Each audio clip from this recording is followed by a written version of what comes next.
Alright, ladies and gentlemen, Magic here. I'm going to be doing some more analysis today. It is Sunday. I've decided I'm going to be doing this every Sunday at 7:30 Eastern Daylight Savings Time or Daylight Time, or I don't know what it is exactly, but now that it is on the hour behind schedule, it is Daylight Savings Time. So it is EDT instead of EST, but if it says 7:30 EST, it still means 7:30 EDT, just so you guys know. Um, but yeah, I'm gonna skip going over my fundamentals. I'm gonna do it next week Sunday, just because I screwed up. I actually, well, somehow I've I'm really pissed off at myself. Like, to be honest, what is going on with XSplit? XSplit, come on, yo. Well, XSplit's being a jerk, but anyways, I forgot to turn on the little microphone thing. I turned it off earlier because I wanted my mic to be off while I was, had that preload or pre-screen. I, play some music before the actual show, and I forgot to click it. And yeah, it was actually really good about the replays. I mean, the overlay, making sure that the overlay is not up while I'm doing the replays, because I screwed that up last week. And so I can't believe I just keep screwing up. Like, I feel really poorly about it. But so anyways, we're gonna jump into these games. Just skip the fundamentals. I'll do it next week. I'll go over a little bit of it right now, or a little bit of it as I do these analysis. But I really screwed up, and I really apologize for that. So we are a bit late tonight. But yeah, let's remove that overlay. Yep, good. Microphone's on, I believe. Yes, okay, microphone is on. Game sounds should be good still. Alright, so we have Sinonis spawned at the bottom as our red Zerg player. This is Tal'Darim Altar, and our viewer today, or this game, is Black Knight. We're going to be looking at Terran against Zerg all night long, and, well, he's just pumping out some SVs. That's actually the fundamental number one. Let's go over it right now. Fundamental number one: constantly produce workers. There is no time you should not be producing workers unless you're Zerg and you really have to defend a big push. That's the only time you need to cut workers if you're Zerg. Otherwise, just make workers. Fundamental number one: make workers, make workers, make workers. If you're over here in the battle, hit your hotkey for your command centers and make some workers. If you queue up a little bit, it's not the end of the world. Day9 likes to think likes to say it is, but it's actually not the worst thing. Most players actually have a bunch of money queued up anyways, so you might as well queue up a couple of workers. Just make sure they're cranking out. That is the most important thing. So Black Knight here going to be going ahead, doing a normal wall here, and then in a second here he's going to be throwing down another supply depot next to this barracks. And it is a bit early. It's totally fine because there's that drone that comes over to scouts, and well, yeah, if you see your opponent's SV coming back to a base, he's not going to be at that base. He's scouting that base with you. So just continue on to another base. But yeah, anyways, he's going to be throwing down that supply depot early just to stop that drone from coming in. That's more of a stylistic thing. If you don't want your opponent seeing what you're doing, that's good. I absolutely hate being Zerg and running across this, but it does set you back a little bit if you're going for a 2 barracks play. You won't have that barracks right in time. You'll have it a little bit late, and so you'll get there a little bit late, but no big deal. So anyways, Black Knight going to go ahead and build that factory. Just for the record, if you're going to be doing this early wall, make sure that drone doesn't come in. To make sure that drone doesn't come in, do not put your factory at the wall. However, since he is going to be going Hellion getting up that reactor, which is typically what you do, it's okay. You can put it at the wall. That's pretty much what you have to do anyways. So he's going to be swapping that out when that reactor comes up. Just for the record, he was a little bit late with that factory. I could have gotten a little bit earlier. He had the gas for it before he, actually put it down. Same with this reactor. You got it earlier, and as you can see, pumped out a Hellion first, and then switched it out. If you can, try to switch it out as soon as the factory is finished. Then you can just pump out two Hellions right away, and then another 2, and then you can go. Right now, he's going to pump out 2 and then build an extra one and have 4 that way, which is not really good. So try not to do it that way. Also, he's adding on the command center to expand behind this, which is good. Very good. And he actually got 2 gases. That's actually something you don't need. You don't need 2 gases if you're just going Hellion. But he is throwing down another factor to be going for some mech, which is totally fine. Now you want to be really careful with this expansion. When you place it down here is very important. Oh, okay. Here, let's talk about the points. I was getting a little ahead of myself. But, alright, so the Hellions were killed off to those Spine Crawlers. One of the things you don't want to do with your Hellions is just run in there past the Spine Crawlers, trying to do as much damage as you can. Because, to be honest, Lost Tab Terran actually lost more than Zerg did. Zerg actually just lost one drone. Like, that's gross.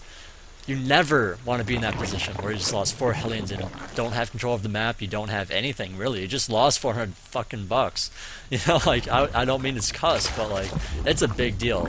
Do not lose those Hellions, because right now, Zerglings coming to your base, you don't know about it. You don't have Hellions running around you to see that it's coming. You don't have them at the watchtower or anything. So Zerg has map control, despite you getting Hellions. If you have Hellions, you should have map control until mutas come out. That's the principle here. So Zerg is taking a third right now. He would not be able to take that third if you had Hellions guarding his base. If you had Hellions back here or up here or something, you know, just running around, just have them on patrol or something. Then if they get attacked, you can move them, all that good stuff. So, anyways, let's focus less on Zerg, more about Terran. Black Knight actually sent me this replay asking if this was a good strategy to put up 3 command centers like this. I've seen this at a high level play. Now the thing is, Zerg can all-in you and just kill you right here if you're going 3 command centers. This is not going to feel all that awesome. But, since it's Tel'Darim and since you're in cross positions, it's a long distance to your base. So if your opponent goes Roaches to all-in you, you'll have extra time to get some extra units out to defend it. So it's okay in this position. You just gotta be really careful with it. But Black Knight, since you did get 3 command centers, you want to be producing SVs out of them. As you can see, there's no white dots on these orbital commands. Of course, this one's still being morphed, but yeah, these should have SVs being built. That is fundamental number 1. Always build workers out of all your command centers. So yeah, now he's putting down a supply depot wall. It's going to be chewed up by these Zerglings. And yeah, for the record, if you're building this wall here, put your units up there.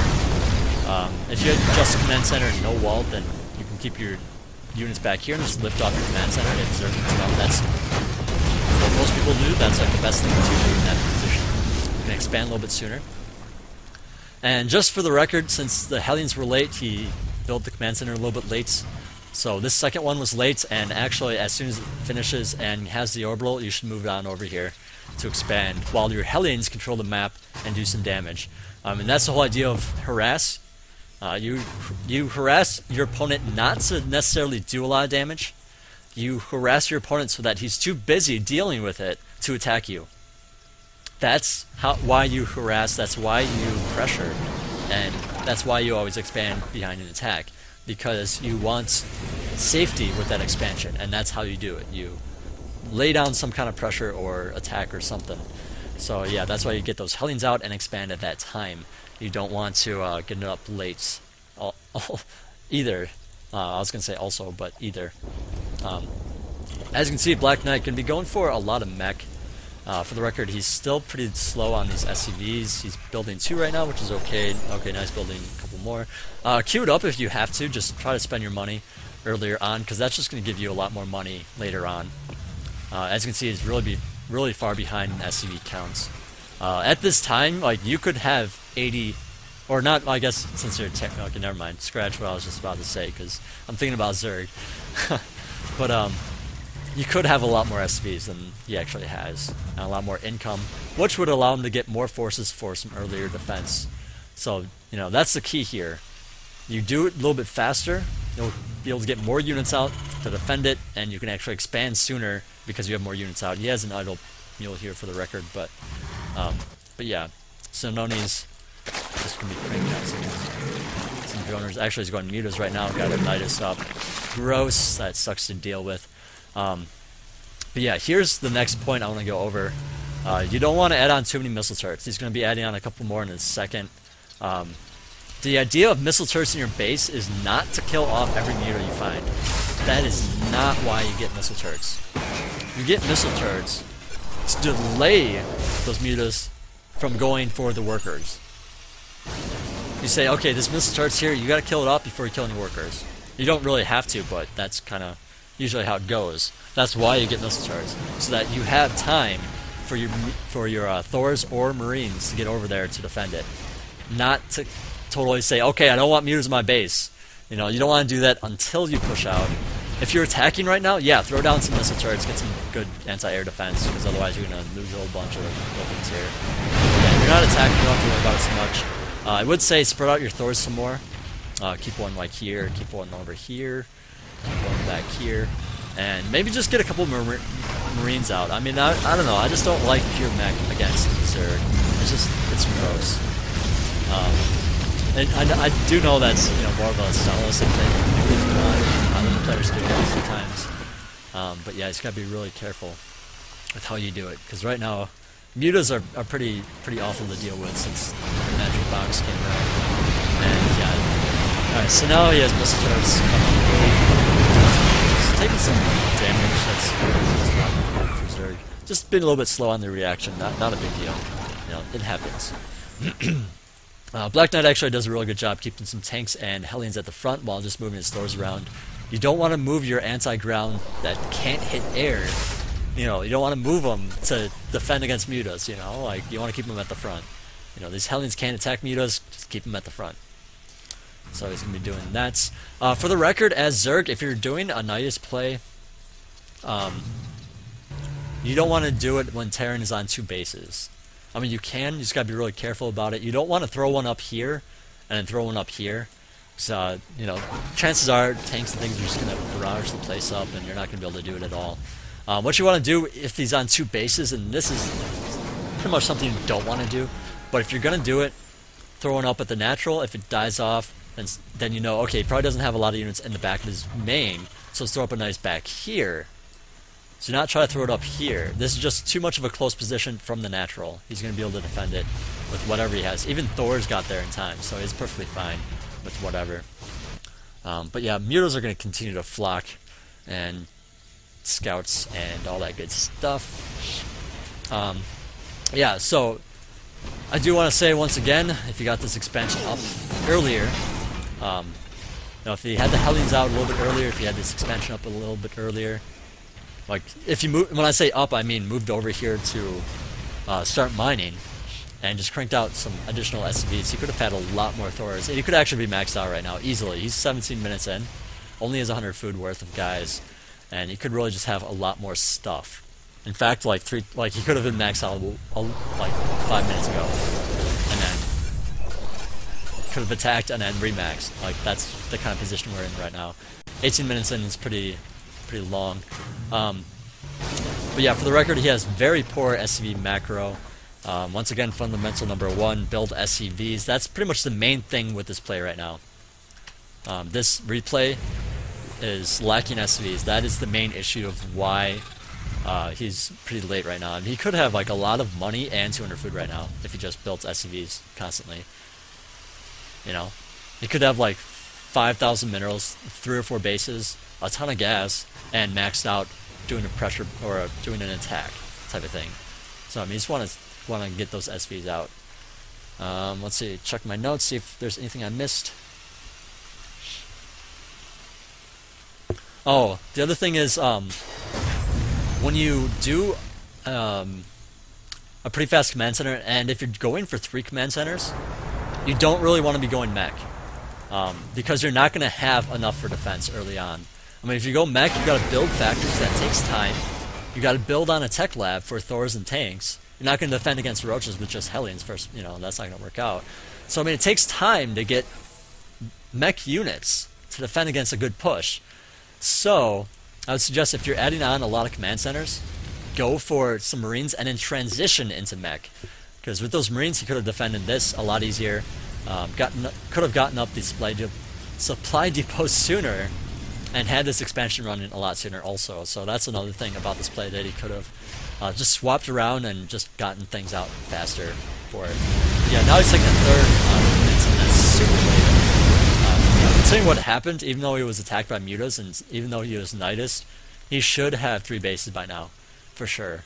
So just try to get it up a little bit sooner. You know, if you lose because of it, then try to get more guys for it sooner, type of thing. So, but yeah.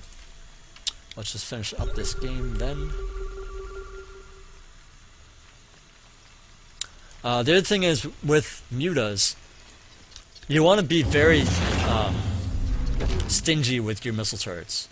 You know, I already kind of said that, but you want to kind of count how many mutas does he have. Like, if Zerg wanted to, he could see, oh, you're building like 5 missile turrets. I'm just not going to go muta anymore. I'm just going to build, you know, the 5 I'm making right now and just not go muta at all. Go infestor, and then, oh, look, you just spent like 900 extra minerals on turrets that you don't really need. You know? Like, if these missile turrets, yeah, you can defend the mineral line that's actually gone now. But yeah, put some over here. That's the other thing. Put some over there. And you really only need, like, a handful per base, and that's if you're moving out to attack. If you have Thors and stuff in your base, you only need, like, 1 or 2. You know, like, a couple at the natural, a couple in the main. And you want to spread them out over your buildings a little bit. Like, 1 by the mineral line, 1 back here by your main cluster of building. Unit producing buildings. A lot of mutas to be exact, and if you're Zerg in this position, it's kind of a sticky situation. You want to be attacking this base, though. You know, if you have maxed army and you have a ton of money, like, and you feel like, okay, I really could just attack him. I don't want to wait for him to get 200 food. Try to just keep him on 2 bases. Then I would say just keep taking out this base if you can. You know, check around the map, see if he has some more bases. Kill those off, and he'll just eventually starve out. Don't worry about actually attacking this fortified position, because with tanks and throwers behind a wall, ultras don't even do shit. So, like, okay, here's the perfect example. How many ultras is that? That's 17 ultras. 17, or well, 16 right here. Look how much damage he actually does.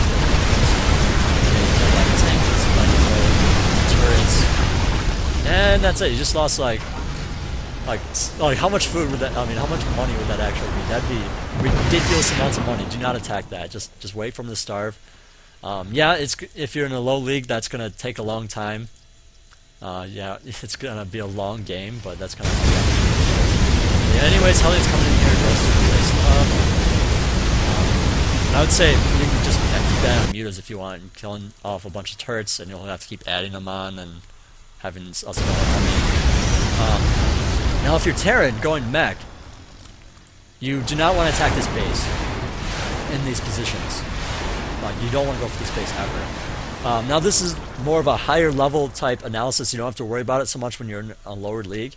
But if you attack this place, this spot, Zerg is just going to send a whole bunch of Zerglings to your main.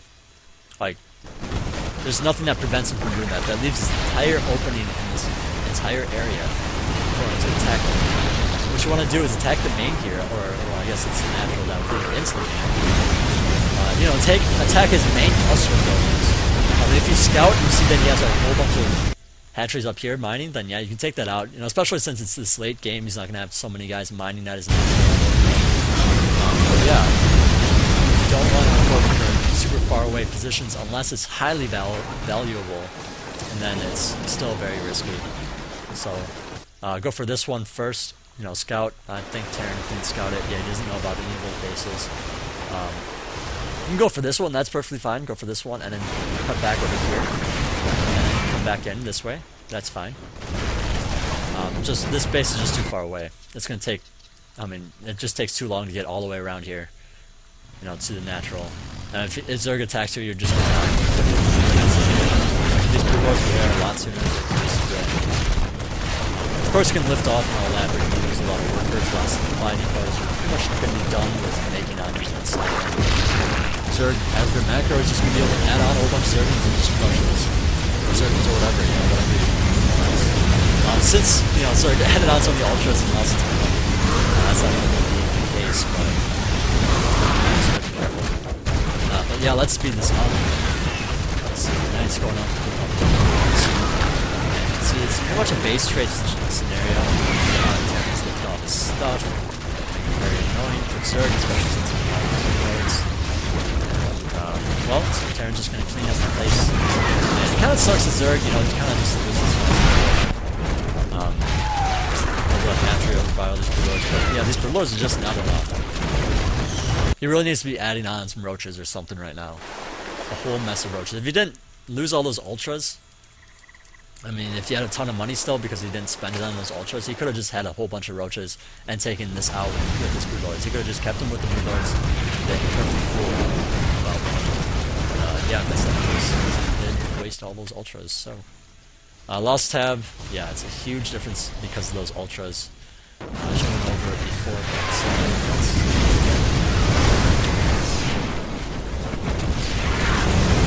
we at this point, Terran pretty much runs just because it's secret rewards.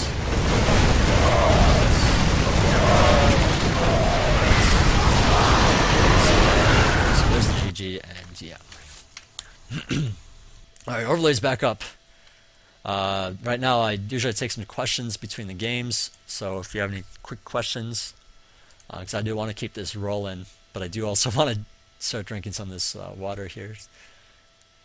So you can give me those.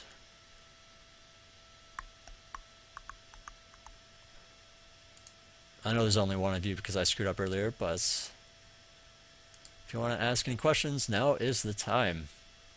I'm pretty much going to be taking questions between each match, if that makes any sense. Except for the ones that are like the same person playing again, then I'm just going to roll through it and then ask questions at the end. Like right now, game 3 and 4 are submitted by the same person, so I'm going to not ask questions after game 3 and just wait till game 4. But you can ask questions whenever you want, and I'll read it.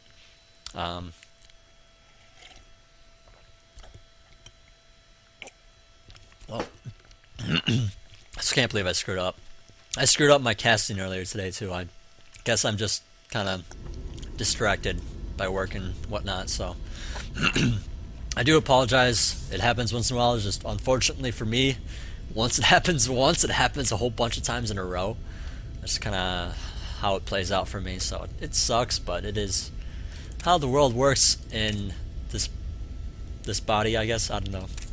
But anyways, we're going to get into our next game since there are no questions.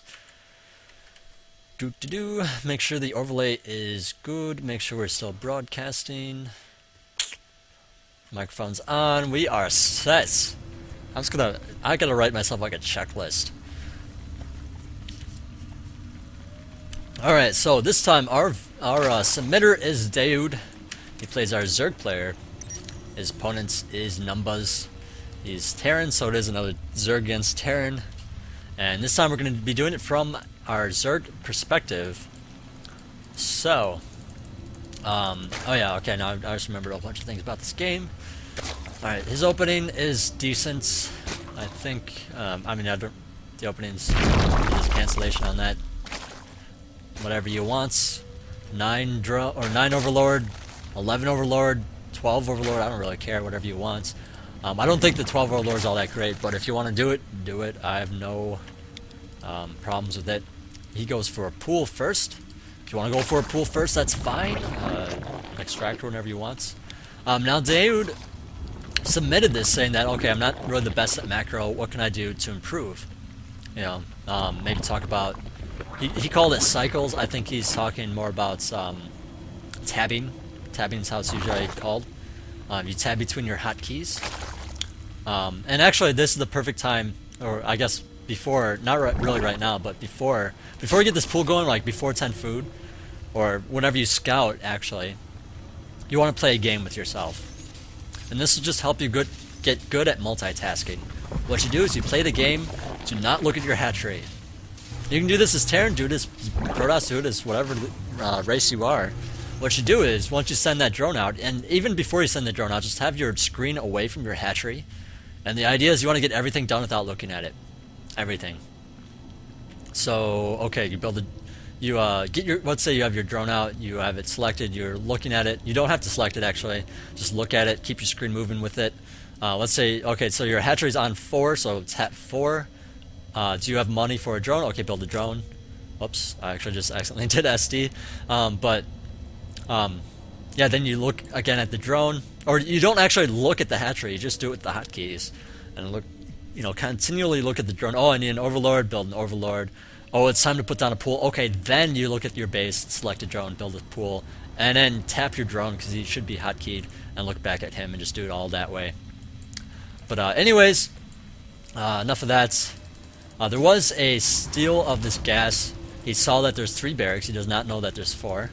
When you see 3 barracks, of course, you know that there's going to be some marine pressure early on. It is kind of like an all-in. I mean, it is an all-in, I should say, because he's going mass marine instead of getting a command center at some points. If you're getting so many barracks, you pretty much need to get or you pretty much are going to be going all-in unless you get a command center after like 2 or 3. 4 is a little bit much. You can still get a command center with 4, but I mean, you could just add on some more barracks and really do an all-in, but he's not going to be doing that. It's just going to be sitting back with that and attacking. There's a bunker going up in Daoud's base, and the way he's reacting is with roaches. Now, that's okay. If you want to go roaches, that's okay. But at the same time, since his hatchery was secondary, I would say get some Zerglings. Because you're not going to have... Or actually, no. Since you do have a hatchery... I said it backwards. Since you do have a hatchery, you do want to get roaches. Or you don't want to get roaches. If you had 1 base, get roaches, because you're not going to have a lot of larvae. You want to get roaches when you have a lot of money and not a lot of larvae. It's a very delicate balance you want to keep here between larvae and money. Now, since he's going roaches, he had to get some guys in the gas and keep guys in the gas. The other thing is, when you're going for roaches, you have to get gas. You have to have guys in the gas. Whereas if you go Zerglings, you can choose drones or Zerglings, whereas if you get gas, you have to spend it on something. You're going to get roaches. Otherwise, you won't have enough for Zerglings. Enough minerals, that is. And what that allows you to do, if you don't get so much gas, and just, like, say, get the speed and take them out or something like that, and just keep adding on drones and then Zerglings, what'll happen is, you'll be able to say, okay, he's not continuing this attack, I can just go back to droning. Whereas now, Zerg is in the position of, okay, I had some extra gas, I need to get this layer, I need to get a whole bunch of stuff up. I don't really much like it, to be honest. You need to get more minerals going to allow yourself to get stuff. He's going to be throwing down a Spire. He doesn't even have enough gas for a Spire because he only has 1 gas.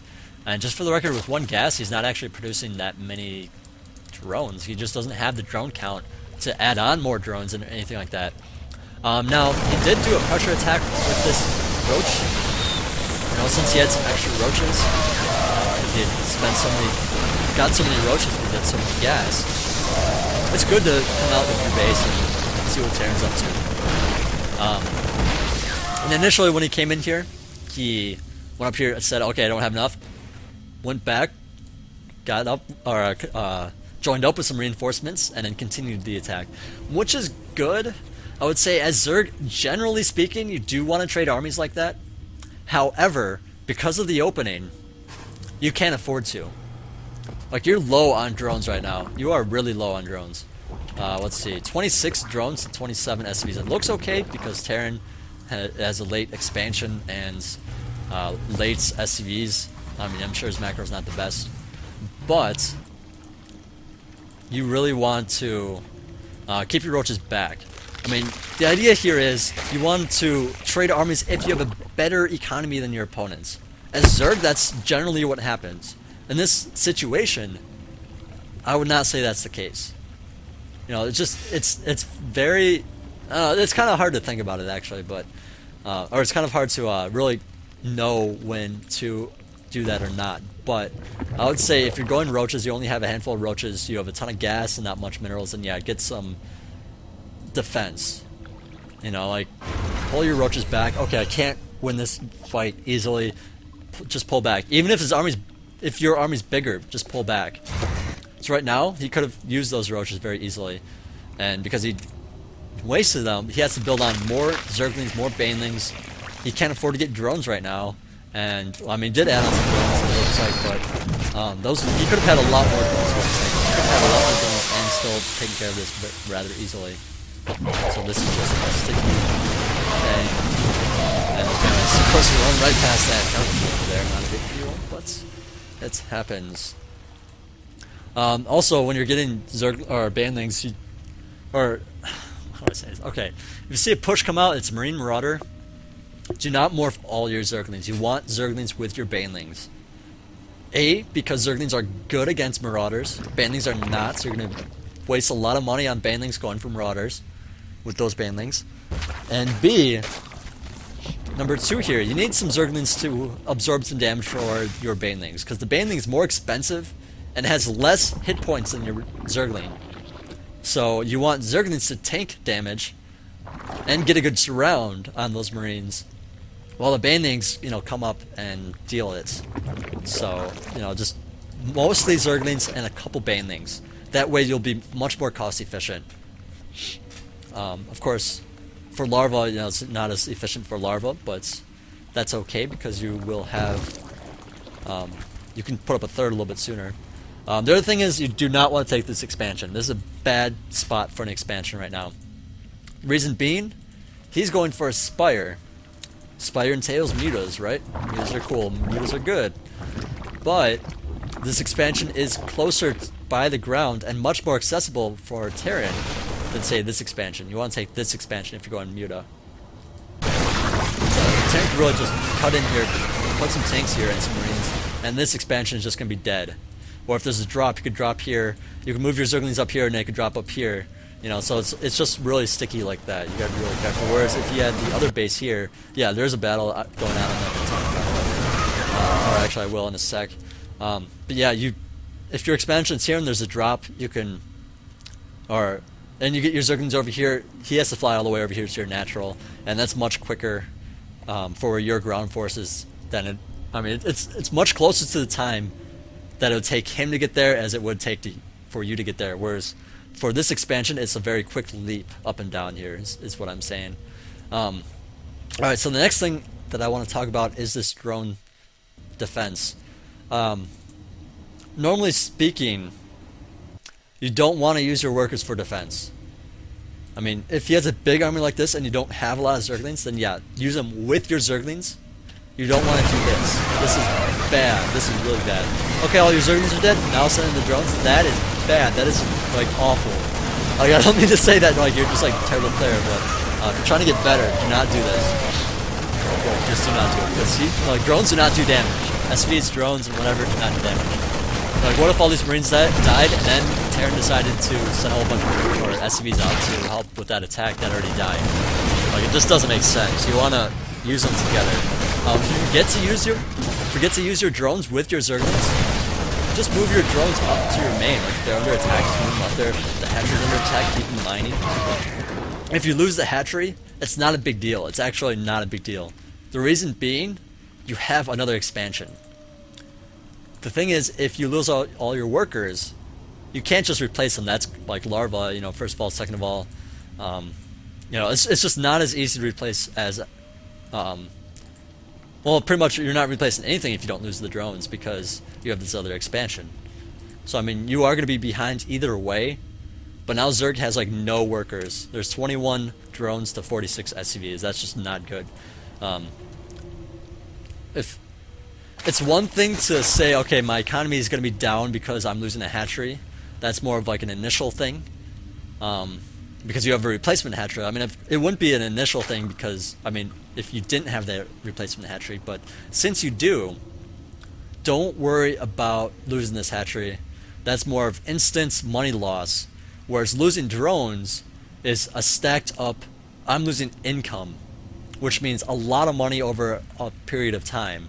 It's kind of like saying, okay, do you want, like if you're a WoW player, I'm not, but if you play Warcraft 3 or whatever, it's like saying, do I cast heal on someone or do I cast regeneration? Regeneration over time, of course, gives you a lot more. Heal will just heal you initially. So what's better, more over time or initially? Most cases, for income, you want that income. Or for money, you want that income. You want that regeneration, I guess. I don't know if that makes any sense. I'm just trying to make a comparison here. I don't play WoW at all. I just play StarCraft, that's it. But anyways, they're cleaning up another attack, and he's adding on some Zerglings. And that's good, add on some Zerglings, but right now you're really low on drones. Just gotta crank some out. Which is good, is drone count's gonna continue to rise. Terran actually got a planetary fortress here. That's fine. If you want that, then go for it. Personally, I would have gotten an orbital, but it is whatever you want. Alright, so let's see. Gotta check my notes real quick to make sure I didn't miss anything. That's pretty much why I'm taking notes right now, just to make sure I didn't miss anything. Down the line, I might not take notes at all on these. and just look at a replay beforehand.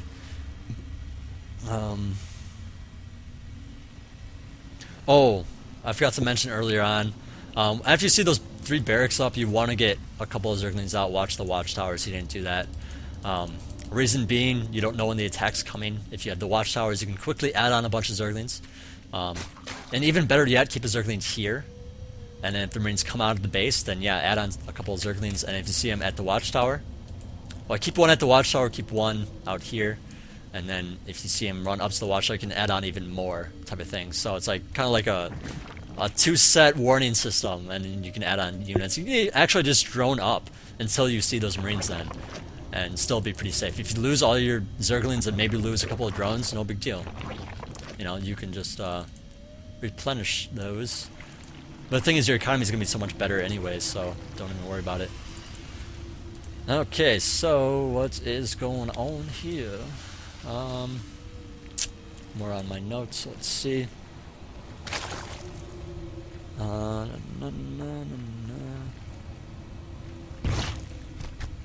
Oh, well, I do want to talk more about that gas. Earlier on, he kept guys into the gas with his roaches, which is okay, but you want to kind of get your guys out of the gas, because when you get a gas, you only get 4. When you get a mineral, you get 5. So if you have 200 gas, that's not to say you have 200 minerals. You'd actually have more. And earlier on, you want to get more drones, like I was saying before. Zerglings are a better choice because of that larva. You can just add on a whole bunch of Zerglings. And then you can choose, do I want drones or Zerglings, and then, yeah, all that good stuff. But he continued to keep guys in the gas, got a late Spire, now he has mutas popping out. Which is good, but at the same time is you maybe want to take out guys out of the gas, get the lair a little bit later. Because, I mean, with that build that you just did, like, you aren't able to actually get up a lot of mutas right away. It's actually much better to get up your economy with your minerals, get the gas, put guys back in the gas a little bit later, and then add on some more gas as the lair's completing, and you get your Spire at a good time. I'll bring it back in a second.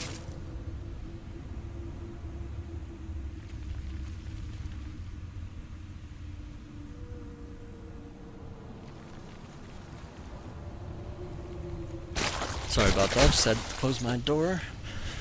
But yeah, now he has just too much gas, and if you have actually that much gas, you should really just pull guys out of gas.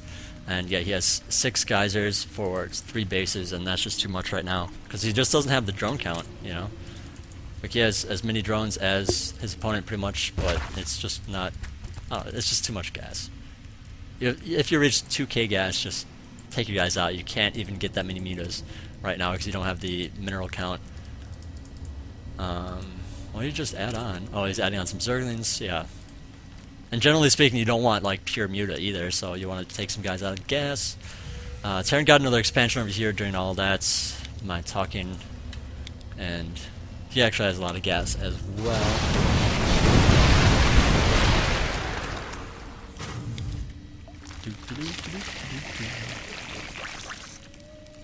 Generally speaking, for these lower level replays, or for any lower level player, I should say, if your macro is not very good with your workers, you can't actually get as many gases as you might think.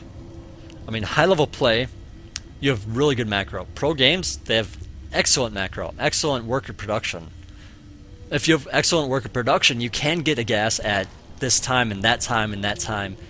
But if you actually have bad worker production, you can't just add on a whole bunch of gases like this, because you're just going to keep getting extra gas that you're not going to be able to spend because you don't have enough worker production for minerals to get more minerals so that you can just keep cranking out mutas or anything like that. So like at high level play, pretty much gas is the limiter, like really limiting. Like you need all your gas like right away because you're going to have so many workers running around at the minerals. But at lower level play, you want to delay the gas a little bit more, typically, because this starts actually just like a second away from being done. That's funny. But yeah, it's not done. Yeah, Terran's going in here, some more attack. The other thing I want to talk about is creep. Dude does a very good job spreading this creep. This is like what I like to see, creep spread everywhere. As Terran, you want to control that. You really do. Like, it's actually a very, very big issue Like the creep, let me put it this way: creep is the deciding factor in this matchup. That's how I like to state it. That's how powerful creep is. If there's no creep, I'd say Terran has the advantage. If there is creep, Zerg has the advantage. Think about it. You run out here with, even if you have Marine tank, you siege up here, and Zerglings, since they're so much faster on creep with Banelings, you're actually going to be taking a lot of damage from those Banelings on your Marines. The tanks are not going to have enough time to shoot them down before they get there. Zergling's going to wrap around the tanks, destroy them, and you're going to be screwed. So, there is that. And then there's also the plus vision that you get, so you got to worry about that too. Some damage. Some Banelings busted this just caught on fire and just died now, but about the creep once again. If there's no creep, Banelings take longer time to get there. You know, even with the plus speed, the centrifugal hooks, they'll take time to get there.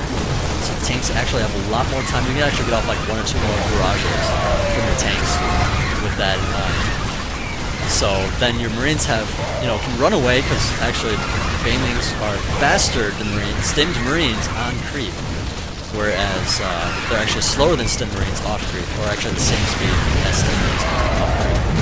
So you really want to control the creep as much as possible. And if you're sieging up with tanks, don't siege up on creep. Don't even attack on creep. Like, you want to siege up just off of creep, and you send your Marines or whatever up, kill up some, scan, kill up some creep tumors, let it descend, and then move up. And then kill up some more, and then move up, and kill up some more, and move up. That's how you want to be playing it. Of course, you don't want it to get this bad where you're like sieging up at your base. You want to do it way before then, and just kind of control it. So I mean, Zerg can't use these to spread creep. Whoops. Because it's already spread. You can only do the ones on the end, so it's kind of like, you kill the ones at the end, you kind of like delayed Zerg from adding on creep. You're actually delaying him. He has to get some queens out there to spread more of it, and that's very not fun as Zerg. So, I don't know, you just want to control it a lot more. Actually, I think it's going to be an even bigger thing in this matchup in the future. I think casters, like, they've already mentioned how powerful it is, but I think it's going to be a much bigger thing where, like, oh, he's going on creep, you shouldn't be doing that, he's probably going to be losing all these guys, all the Zerg come in here and bust everything up, and, it's going to be a big issue. Because people, I think, are going to start to notice that creep is huge. So, anyways, that's pretty much it for this replay. Let's just speed through it. Zerg's coming out. Terran has a sizable force of Marines and whatever. If you're Terran and you're going for such a heavy Marine play with all these barracks, and you have a ton of gas, like, take guys out of gas, like same as like I said for Zerg. Like right now he only has 1 mining base. Zerg's doing a good job keeping them that way, making sure he does not expand. Just, if you're adding on Marines, take you guys out of the gas. At this point, since you're running out of minerals, keep them in the gas. And add on factories and things to produce more gas-heavy units. Just, you don't ever want to have 1 million gas and no minerals. That's not good. That's like worse than having 1 million of both. Like, it really is. Like, you're just not gonna have. Like, if you have 1 million of both, then yeah, you just need to make more units and unit producing buildings. If you're in this situation, you just can't use it.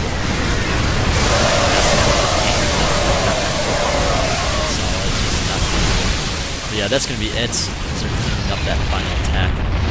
None of bases for Terran or anything like that. So, alright, gonna take some questions here. Do you have any questions? Questions?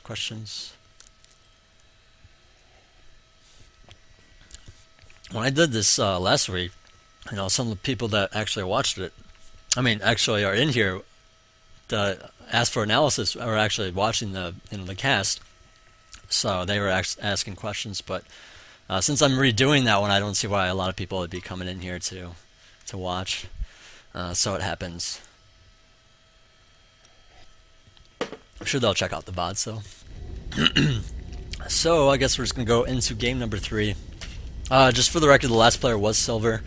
He's not someone, wasn't like, he's trying to be extremely good, trying to just work on his macro. So yeah, just about the macro, dude.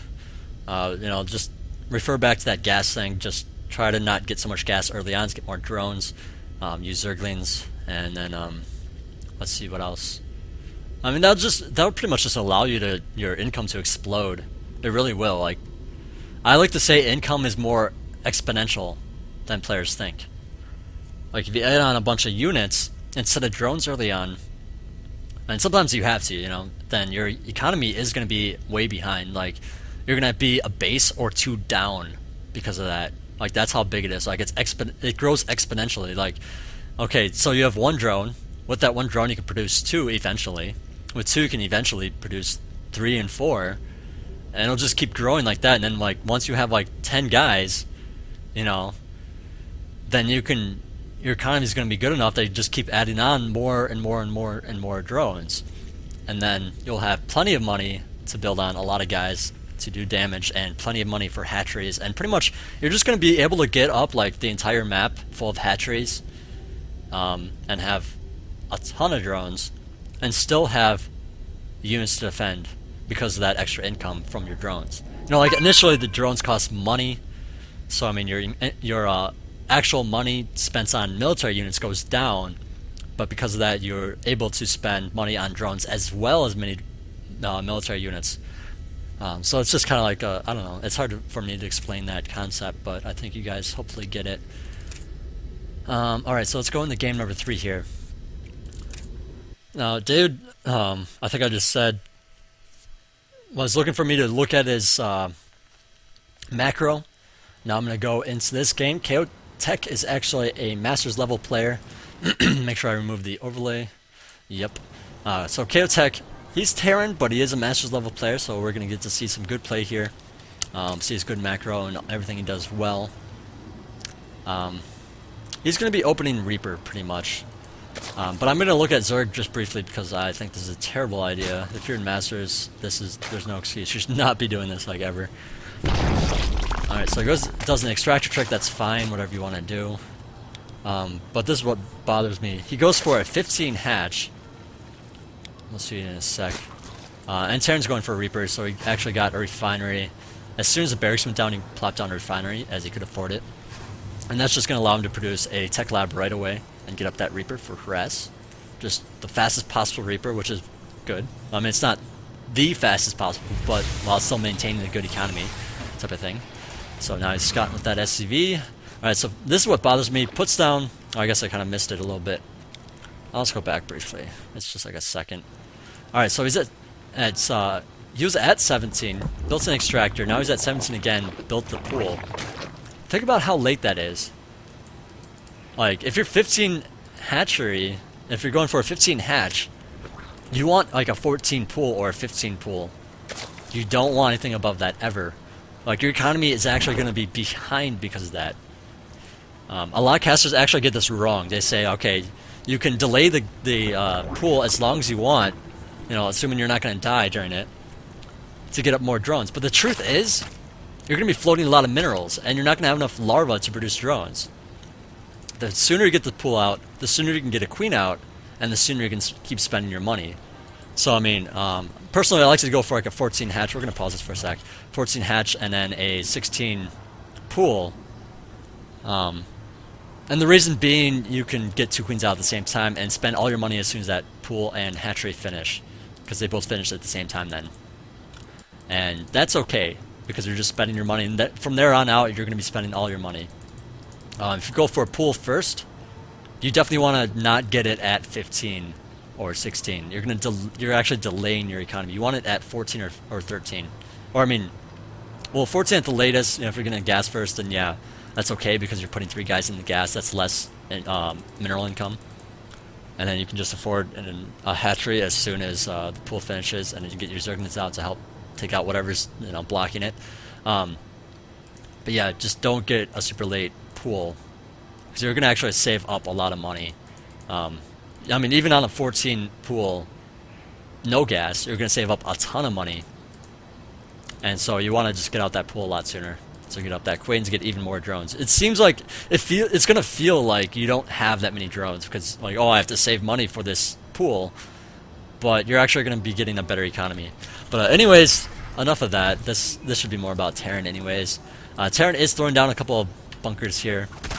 And Zerg going to be trying to do some good drone micro, kind of failing it, but whatever, it happens. It's very not easy to do. Actually, I don't even know if it works anymore. It looks like it doesn't. That sucks. But anyways, the first Reaper is out.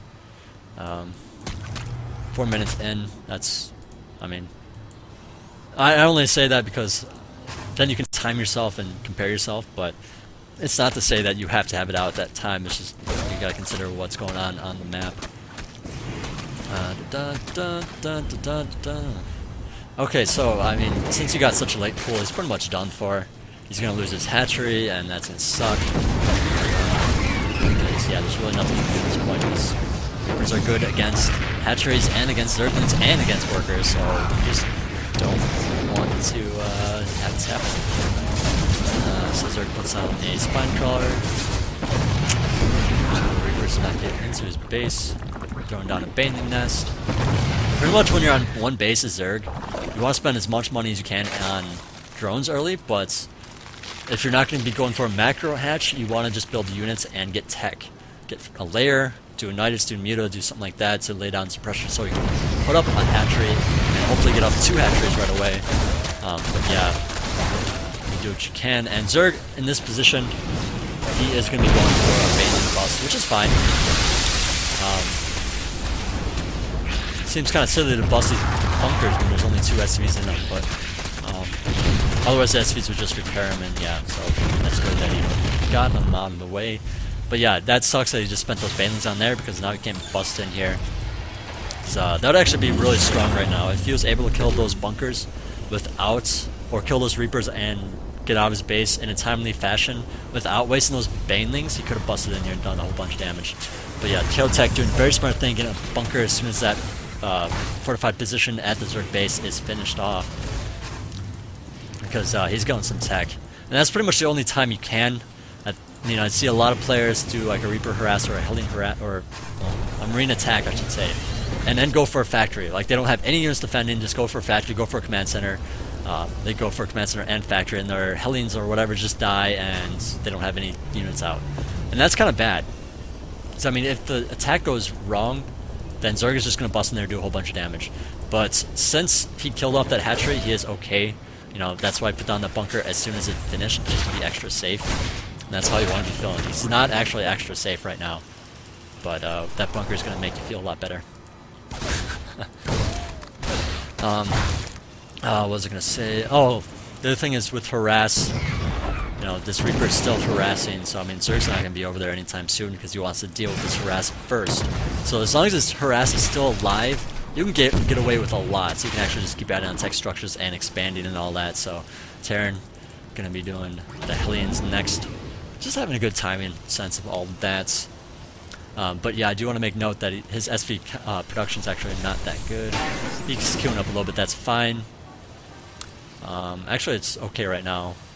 I guess during the attack is when it was bad. It was just a little bit better, like he forgot a couple here and there, but not the end of the world. Just saying that even at high level play, you do forget those SVs once in a while.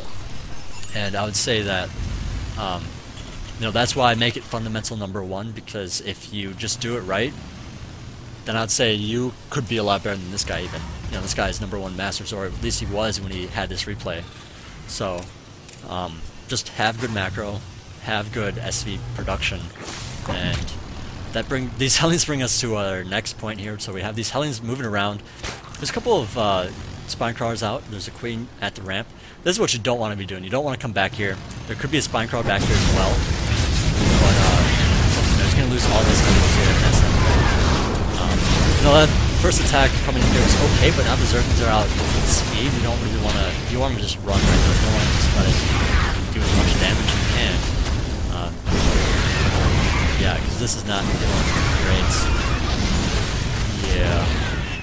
For the record, he was actually just 300 resources behind before. Zerg is, that is. So I mean, that attack actually didn't do anything at all. That was actually the same thing. Now if he actually, you know, after he went around here, I mean, I guess that wasn't the worst thing to do. The worst thing, of course, was running back in here after you saw the Zerglings, but if you just left after that and joined up with this army, you could have had 6 more Hellions with this, and so you could have had a much stronger attack right now. So I mean, if you think about it, if you had 5 Hellions, yeah, you're going to be able to kill stuff off pretty good. But if they survive and attack with another set of 5, that's 10, and they're going to be much stronger as a group of 10 than as a set of 5 and 5. Because Zerg only has so many units attacking at once, or whoever your opponent is, he has so many units attacking at once. So they can only do X damage at a time, no matter how many units you have.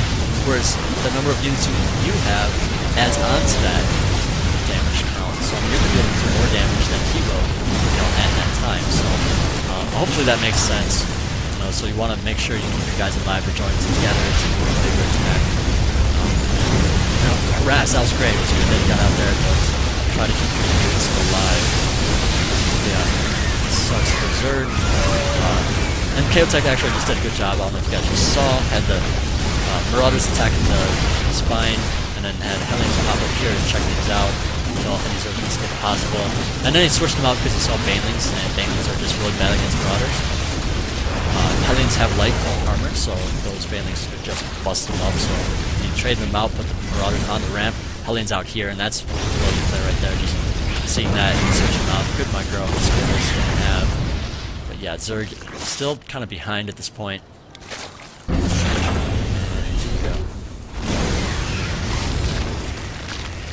Alright, so now Zerg is morphing some Banelings by the Terran base. Oh, that's the other thing I forgot to talk about last time.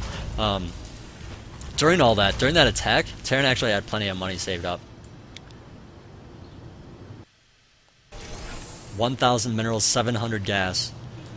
He's not building anything right now, and this is like the biggest blunder ever. You don't want to be doing this. This is really bad, even especially for masters. This is fundamental number 3, which is just constantly produce units, especially in battle. Like in battle is the one time you want to definitely units, because that's what most people forget. And as you can see, he's still not making units.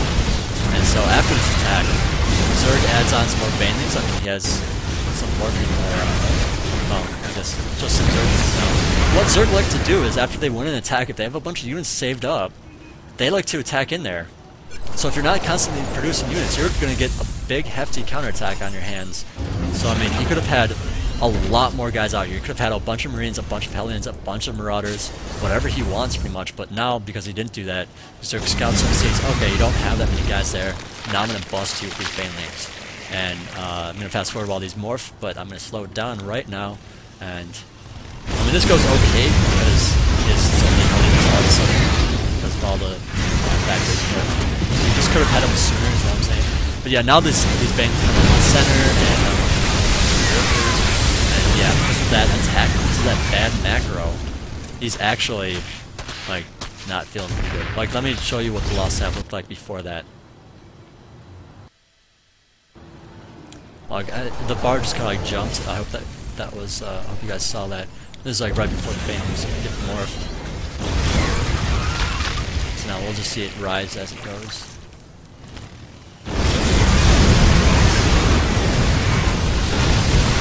Yeah, it keeps jumping up. And there's like a bunch of guys with those Banelings popping. So yeah, it's not very good. But I mean, he did a good job getting this expansion up. He even has a 4th online. Like, that's pretty good. But if he just spent his money a little bit earlier on those units, he could have been in a lot better shape. Lost a lot less SCVs. Just had a bunch of tanks and whatnot. He could have just rolled Zerg right now. That's really what it comes down to. He could have won right there, but he decided not to and just had bad macro. So, there's that. So, now Hellions coming in here doing some roasting. Since they do have the blue flame, and since there is only one spine color, I'd say it's okay to have blue or Hellions up here. But at the same time, you really got to be careful with the Zerglings. You really do. Because now, because of that attack, he pretty much just let himself get more caught up to Zerg. You know, when you're ahead, it's not good to get caught up to your opponent that's behind you. It's not good to go backwards. So, anyways,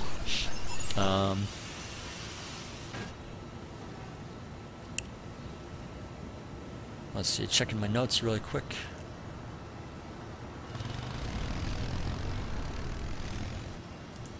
Oh, okay. Alright, so now some Zerglings are going to get over here. KO Tech does like to get orbital commands over planetary fortresses. If you're going mech, you pretty much have to get planetary fortresses, because Zergling run-bys are going to suck. You can't just throw up a bunch of bunkers and put a bunch of mech units in it. So, yeah, Zergling attacks, counterattacks against mech, you gotta have planetary fortress. But yeah, and for the record, right here we see the Zerglings, see the SVs attacking the Zerglings. Don't do that. Gather your SVs and run them away. Send them to your natural. Like, have a line of them. Because, it's not like Zerg doesn't have a Hellion to do a big line splash to your workers, so don't worry about that. What you do want to worry about is having your SVs attack those Zerglings, because if you lose those SVs... okay, let me put it this way. If those SVs aren't mining, if they're running away not mining, that's an initial loss for money. Like, they're not mining right now, so that's an initial loss. If your SV actually dies because he's attacking the SCV, or attacking the Zergling, that's an income loss. So you're actually going to be much more behind because of that, and yeah, now Zerg is actually head-on drone count. So yeah, it's not the big. So yeah, Zerg has actually gotten back into this game because of some mistakes, like not having a planetary fortress here, like not having a good macro during that first battle and stuff like that. So you just got to be really careful with that kind of thing. That's pretty much what determines a good player in this matchup for Terran. You're going to be good if you do that. The creep thing I was talking about before is very important. That's more like very high level type stuff. At lower level, don't worry about it so much, just worry about your macro. If you have a whole lot more units than your opponent does, but you have shitty creep spread, you're going to be fine. So don't worry about it so much. I need to worry about it because I actually have really bad creep spread, and because I'm in Masters, that's really bad, so I need to work on that. Well, I'm just going to do this. And, well, KO Tech is going mech, so he does have a bunch of Thors coming. And this is a very good attack route, just for the record, as Terran. You don't want to be going around with your mech, that's just not smart. You don't want to try to attack this base with mech, that's just not going to work out. Zerglings are just going to come to your natural and just fuck everything up, so I just want to go straight in there as much as possible, as fast as possible, and along the most direct routes. So, dying, and now Zerg really just don't have enough to defend this right now. Really heavy good losses with bunkers and all that crazy jazz. But yeah, he does have sizable force. For the record, as Zerg, he does have a bunch of units here. A lot of lower end players will just send their Zerglings into attack and be like, oh, I gotta defend this right now, I gotta defend it right now. And more units will just come in and they'll help defend too. That is very reactionary. That is what your brain tells you to do. That's what you just automatically do. That's instinct. Don't do it. What you really want to be doing is, if you know you can't take out this army, just wait. Have your units back here and wait. If your hatchery dies, then okay, it dies. You have some extra ones. If you don't have an extra one, then you're pretty much screwed anyways, but it's better than just losing all your guys. What you want to do is you want to add on some units, make this a bigger force, and then when you can attack this, then attack it. Because otherwise, you're just going to be losing guys. Like I was saying before, an army of 10 Hellions is much stronger than an army of 5 and then another army of 5. Like, a lot stronger. Like 50% stronger. So you want to wait till you can take it out and then take it out. So Zerg is actually being very patient, keeping his guys back here. And I think Caster's actually going to that quite well. So. The other thing is, he went for bandings. Bandings because this is mech. Could have just left him as Zerg as the middle, right? But he is going to be cleaning up those Thors. That's the main thing. That is what you want to be doing. A little cutesy little play there, picking up that Thor. Not going to be, so this really didn't really do anything. And like, oh, in your face, I just picked up my Thor because I'm awesome. But anyway, Zerg can get further and further behind here. Check my notes. Oh, okay, I just totally missed the next thing I was supposed to go over.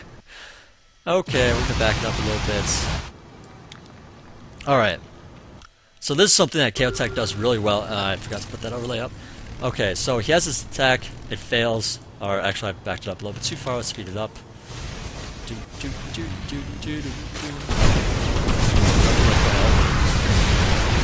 Alright, so, well, okay, these throws are so, throws get cleaned up, you have no anti-air. A lot of players will just keep their tanks and stuff up here because they don't want to deal with just say, okay, I'm gonna have good macro and just, you know, keep a stockpile of units here. And it looks like Kaotek just not having good macro, but if he did, then he would just have a stockpile there.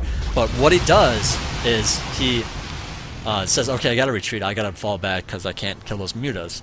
A lot of players will still try to do as much damage as they can, try to take out the main, and some will still be able to do a lot of damage. But if you lose that army, you don't do enough damage, you're going to be screwed. You're not going to have an army.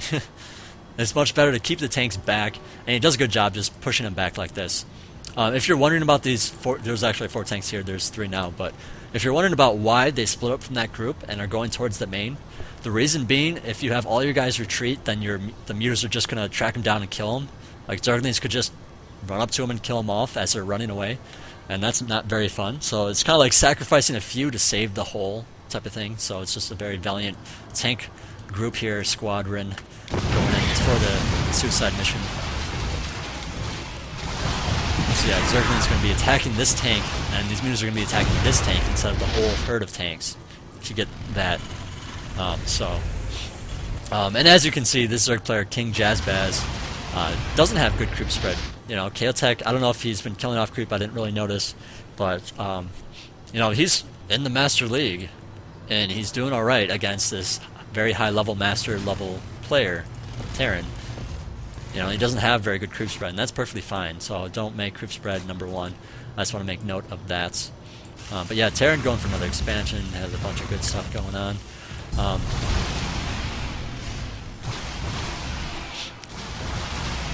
And at the same time, Terran's not trying to just like build a lot of units and kill his opponent, you know, for a fast win. He wants to keep adding on command centers, spending his money, and build up his forces like normal. You don't want to just try to, okay, right now I need to kill him, so I have a ton of money, so I'm going to build on a lot of factions and add on a lot of guys. Yeah, that works, that's okay, you know, especially in this position, but you want to be careful with that. You don't want to risk it. That's kind of risky. Alright, so here's something that Zerg does kind of wrong. Kind of right, actually. I don't know. I just want to make note, I guess, to say that if these mutas are attacking this Thor, or a missile turret, and SVs are carrying it, yeah, the balance will go to the SVs and whatnot, and it'll help kill them off, but you do not want to attack that missile turret, or that Thor, or whatever it is that's being repaired. It's just gonna, like, okay, let me put it this way. A Mutalisk does 9 damage, the second bounce, or the first bounce I should say, does 3, and the last one does 1.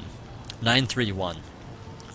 Now, if you're attacking a Thor, the first bounce goes to the Thor, next 2 go to 2 SCVs, that's 4 total damage to SCVs, that's 9 to a Thor, whereas if you attack the SCV, you can actually kill the SCVs repairing that much faster, and then kill off the turret much faster, or whatever it is. It's usually for a turret thing, you know. Usually I want to magic box a missile turret for that reason, so that, or you know, assuming it's by the SV line, just so that you can kill off SCVs instead of just going straight for that missile turret. I'm not saying you have to click on every SCV, just magic box it. You know, move your mutas over in a giant group instead of all balled up in a little box, and it's you know, and just hit hold. You know, hit hold, and then you'll be able to just kill off workers and the missile turret in a pretty good amount of time. Just a small tip if you are going for that missile turret. When in that spot that just happened against that Thor, don't worry about it so much because Thors have huge range, not going to matter. Yeah, so don't worry about it. It's more or less for the mineral line. You guys are doing a good job, taking out this expansion before it gets up. Yeah, technically smart, they give a little bit of extra defense here. You know, the further away your expansion is from your unit production buildings, the more defense you want to have. So like right here, like okay, at the 3rd for example, this should have been a planetary fortress, already went over that. This one could be a double planetary fortress, like get 2 planetary fortresses, and then you're going to be extra cool against Ling run-bys. You know, don't worry about it at all, get some extra missile turrets. Like maybe in your main you get like 2 missile turrets here, 2 missile turrets here. Maybe you want 3 at your 3rd since it's further out, and then maybe you want 4 or 5 or 6 at your furthest away expansion. Just like keep building. Like the further away you get, the more defense you want. But yeah, he expanded up here. Didn't have defense up for it quite yet. That just happens once in a while. It's gonna happen. You make a mistake. That's not horrible play or anything like that, so I don't want to point it out too much. Alright, so Terran's coming in here once again with a bunch of tanks and some Hellions. Speed it up.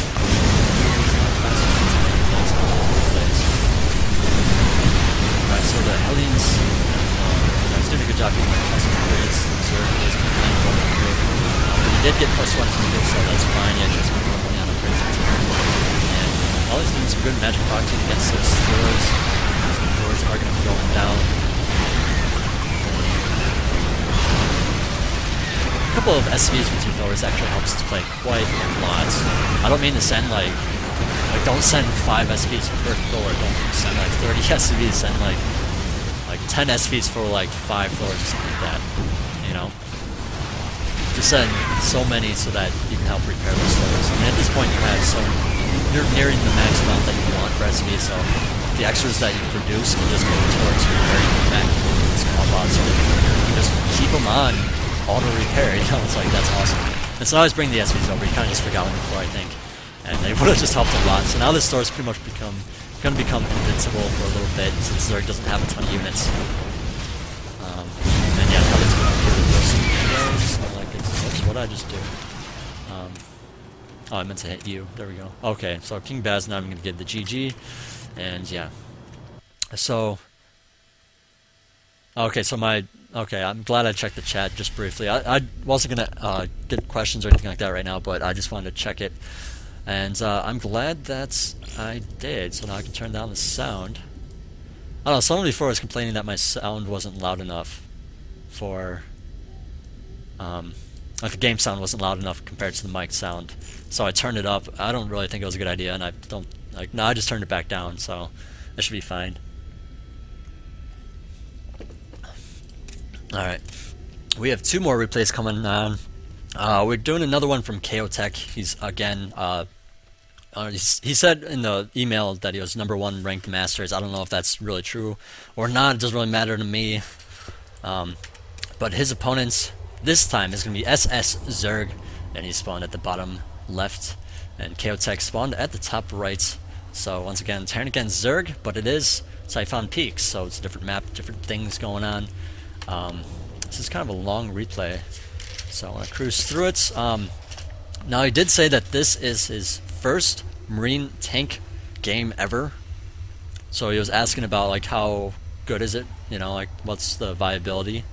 Or actually no, he wasn't asking, or no, it was someone else that was asking Bio versus Mech. That was what it was. Bio versus Mech. And Terran against Terran. But I do want to point out that if you have, no matter what the matchup is, if you have a lot of Bio, you can afford to get a lot of expansions. You can afford to get less defense, and you can do drops and lay down a lot of aggression and be aggressive while expanding a lot. It lets you to get around a lot, defend a lot of different places at once, and all that good stuff. For Mech, you have to expand slower. Make sure you keep a couple tanks in the back for defense, or maybe with the planetary fortress or whatever, and a lot of missile turrets, because you're not going to be able to get Marines and Marauders around to defend against Mutas very easily. And then you have to do these slower pushes. So pretty much, it's the difference between having very strong, very efficient units with less bases, and you can't be very aggressive, so your opponent's going to be able to get a lot of stuff going. And there's a little bit of a thing here. Oh, I do want to point this out really fast before I went on that tangent. Okay, so as you can see, there's some Marine aggression here. He did go for a 2 barracks play. No gas. But okay, so you got your Marines out here, drones and Zerglings come out off the line to defend it. If you can't always do this. In the Chaotech's situation, he actually couldn't so much. He could have maybe a little bit, but the idea is you do not want to run this way. Run towards your reinforcements. Run towards your base. If you need to, you can retreat. If you need to, your reinforcements are going to be behind you so that you can join up with them. But as you can see, whoops, that was a little bit too fast. Chaotech, he gets a little bit cut off here, but I mean, he could have run back there initially. That's really what you want to be doing. He ran this way to get away from the creep, which is okay, but you want to run towards your base. And now these reinforcements out here are cut off. Can't help these guys out, and are pretty much just going to be screwed. Now the drones are back to mining, so as Zerg, that went really well, just because Terran didn't do the right thing. I don't know if he had, maybe could have had better micro. I don't really care to look at that. And of course, Zerg actually had a pretty good build to defend with that as well. He didn't get a super late pull or anything like that, so he's gonna be feeling pretty good. Alright, so now back to that mech thing. In this position as mech, you want to expand close to your opponent so that you can pretty much just, you can defend the base and still like be aggressive, kind of like towards your opponent, so it cuts him off from expanding. Like in Metalopolis with mech, you definitely want to take gold every single time, a gold, unless it's close positions. Then you can take the close expansion there. But with Bile, you can expand on the sides. It's okay to do that. Float a command center over if you can. Try to have some good map control with your Marines, Marauders, and Medivacs. Oh, with mech, you can't afford to do that. Your Mutos will just clean you up, so don't do that. That's pretty much it. On this map, it's kind of hard to play mech, just because of how everything is. It's too easy for counterattacks. Like, you can mech through here in this position, and that would actually help a lot. If those cross positions, you really couldn't do mech. You could put mech units here. Zerglings could just come around this way, or around on the top, or around through here. So you gotta worry about a lot of things. Yeah. Alright, so Kaotech just gonna be putting up some Marines back here. He does have his 2 refineries. He doesn't have a command center. Or actually, he does have a command center. I was wondering where it went. I was like, I thought he. Typically, you get a command center after 2 barracks. But yeah, I was thinking he can't really pop out of his base. This is actually a bad thing to do. Do not expand over here. Now, this isn't so much for lower league players. I mean, if you want to expand over here as a lower league player, do it. But if you really want to get good and you want to practice good play and not worry about winning or losing, then never do that. Never ever do that. You want to expand here. Because you have a bunch of Marines. Don't be afraid to show your Marine count. Don't expand over there just because your Marine count doesn't want to be seen. Because now Zerg knows about it. These 2 SVs are going to be cleaned up. You're going to cancel that SV, and now this command center is going to be lifted off as well. There's just really nothing you can do about it. It's like the ninja expansion. You never really want to take a ninja expansion, ever. You see pro players do it. They pretty much just do it. See if they can get away with it. Like, maybe my opponent's going to be bad. You never actually want to do it, ever. If you want to be a good player, don't do it. So now he's going to be floating it over here, and now he's going to be doing a drop. There's Medivacs, which is fine. You might want to get your Marines out here to help defend this. Yeah, okay, good timing on that. And yeah, this drop. And this Zerg player actually handles this very well. Alright, so there's a drop in the back here. Actually, has some Zerg in the back here. Now, what a lot of Zerg players do is they don't keep guys back there. And so this attack, you'll see Zerglings lift up and land here, and lift up and land here, and lift up and land there. Just keep going back and forth, and, well, SS Zerg doing a good job. Making sure he doesn't get attacked like that. But yeah, since the Medivacs are just chilling out over here, he's going to keep his army there. But yeah, you gotta be really, really careful. Alright, there's a mule drop. Let's add on some more dudes, all that good stuff. I do have a note that his SV macro is really bad with 2 exclamation points. I mean, I don't really have to go over it again, just do better at it. If you're Kaotech and you're watching this, just work at it. I'm sure you know the reasons why, just work at it. I just go over that so many times. Alright, so now a couple of Marines in here trying to do some damage. And, well, because there's Medivacs, they are going to be okay. But now there's Banelings, so it's not going to be okay anymore. Lift up. In this predicament, just lift up and get out of there. Try not to lose your dudes there. Try not to get like as many Zerglings dead as possible. You want to get as many Zerglings as possible without losing a single Marine. That is what you want to be doing. That's the best play. Now, of course, he could have been busy with macro or something like that, but he was doing that, what they call the stutter step. I'd like to prefer calling it kiting because that's more of what it used to be called. A stutter step thing is more like a a caster thing that they started doing, but whatever. I don't like it. Alright, so we do have a couple of barracks going up. He does add on a lot of reactors and all that good stuff. He's spending his money very wisely. Not producing SVs apparently. Pretty much you never want to cut SVs. Even at Masters you don't. Like the only time you want to do, I mean at Zerg there's, you know, of course you have to at some points. You just never actually want to. Even in the Masters level. If you're in the Grandmasters League, then yeah, if you have a reason to cut it, then I'm sure you know why you're cutting it, and you know why you're doing it. You know, you don't want to cut it just because, oh, I have enough workers at my bases, I don't need any more. Because the thing is, when you expand, when you take this expansion, if you don't cut SVs, you could actually have like 50, 60 SVs right now. If you had that, you could saturate this a much better and just have a lot better economy and have more money to spend on more units. You could have a lot more units right now than he actually has. He also spends a lot of money on a lot of unit producing structures, which is fine. It's a technique called power, and you build up a bunch of barracks all at the same time, or factories or whatever, all at the same time. And what that allows you to do is to get actually more guys up in less time than if you added it one at a time. The reason being, if you add on a marine at a barracks, if you have good macro and add it on, don't, then you can't afford that second barracks until like a while after. So if you get them at the same time, it's like 2 marines, 2 marines, 2 marines instead of one at a time, which is like 1 marine, 1 marine, 1 marine, 2 marines, 2 marines. You know, it's like you want it more consistently, I guess. I don't know, that's what it is. And don't worry about it if you're in the lower league. Don't worry about it at all. Now there has been some drops going back to this marine drop. It's kind of running around back here, and Zerg is going for a counterattack, which is fine. But I would stress maybe you want a couple more of these barracks out here, so that your tanks are more comfortable and whatnot. Or maybe you want them up here. You know, just something to cut it off a little bit. You know, and then your next expansion can be up here.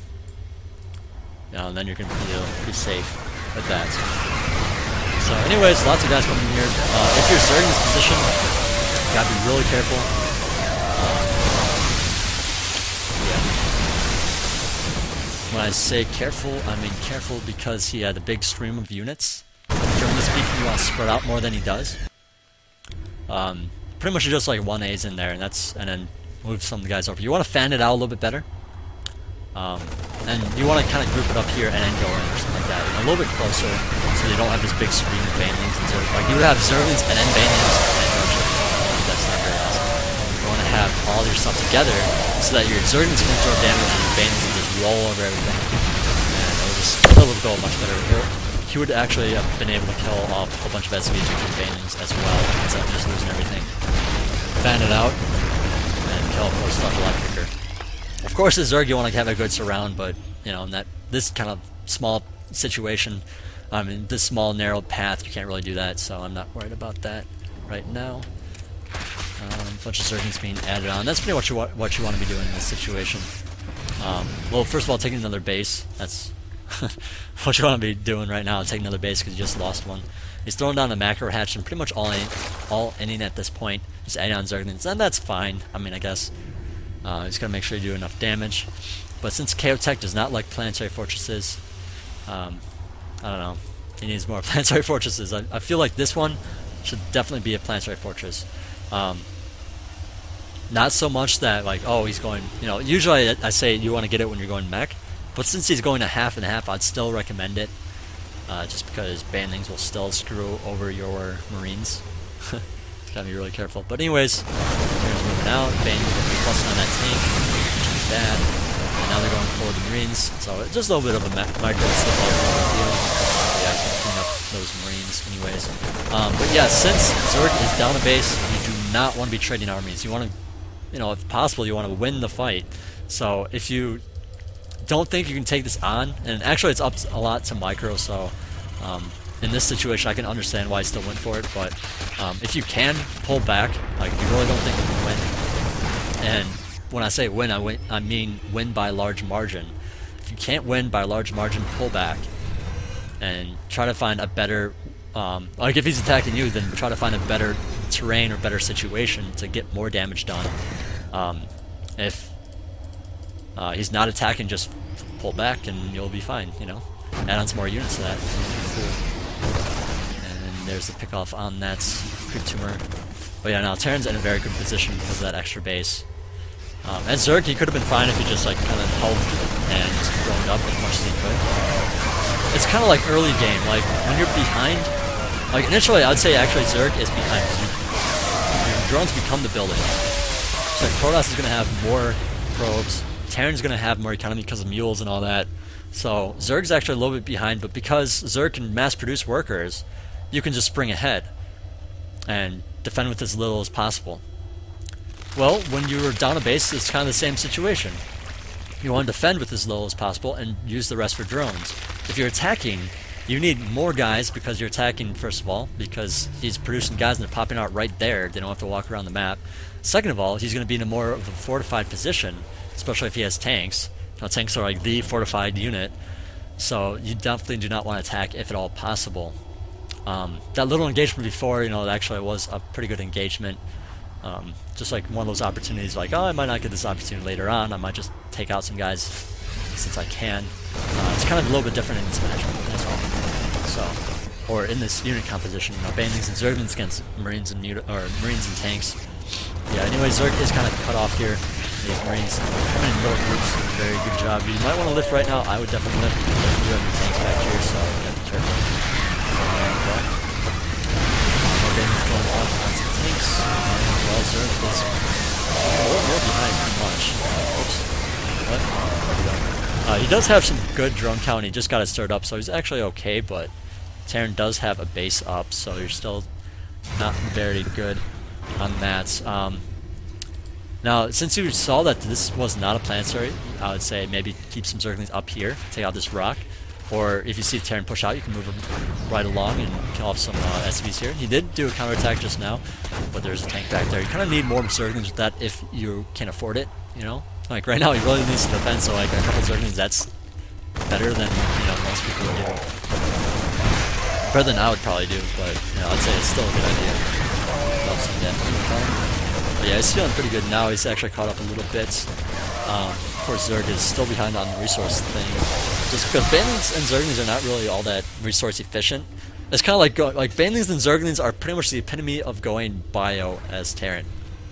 They're fast, you can get around the map, you can do a lot of aggression, you can defend things easily, you can take a lot of bases.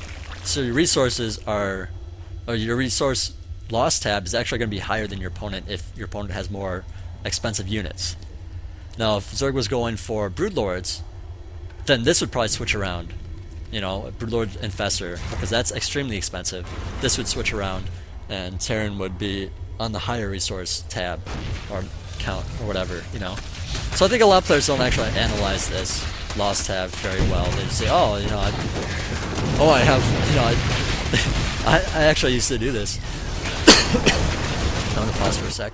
I used to actually do this. I'd look at it and say, why is this like that? Like, why do I have like 3 times more lost resources than my opponent? That's not fair. I'd say it's downright not fair. It's imbalanced. Truth is, if you're going to Zerglings and Banelings, that's like the epitome of fast units that should be able to control stuff really quickly. So if you're engaging in a direct attack, then yes, your resource count is going to be a lot higher. You should just have extra bases to make up for it. You know, with Zerglings and Banelings, you should be able to do that.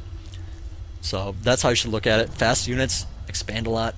Slow units don't expand a lot because you can, you know, be more efficient with your units type of thing, so you don't need a lot of money.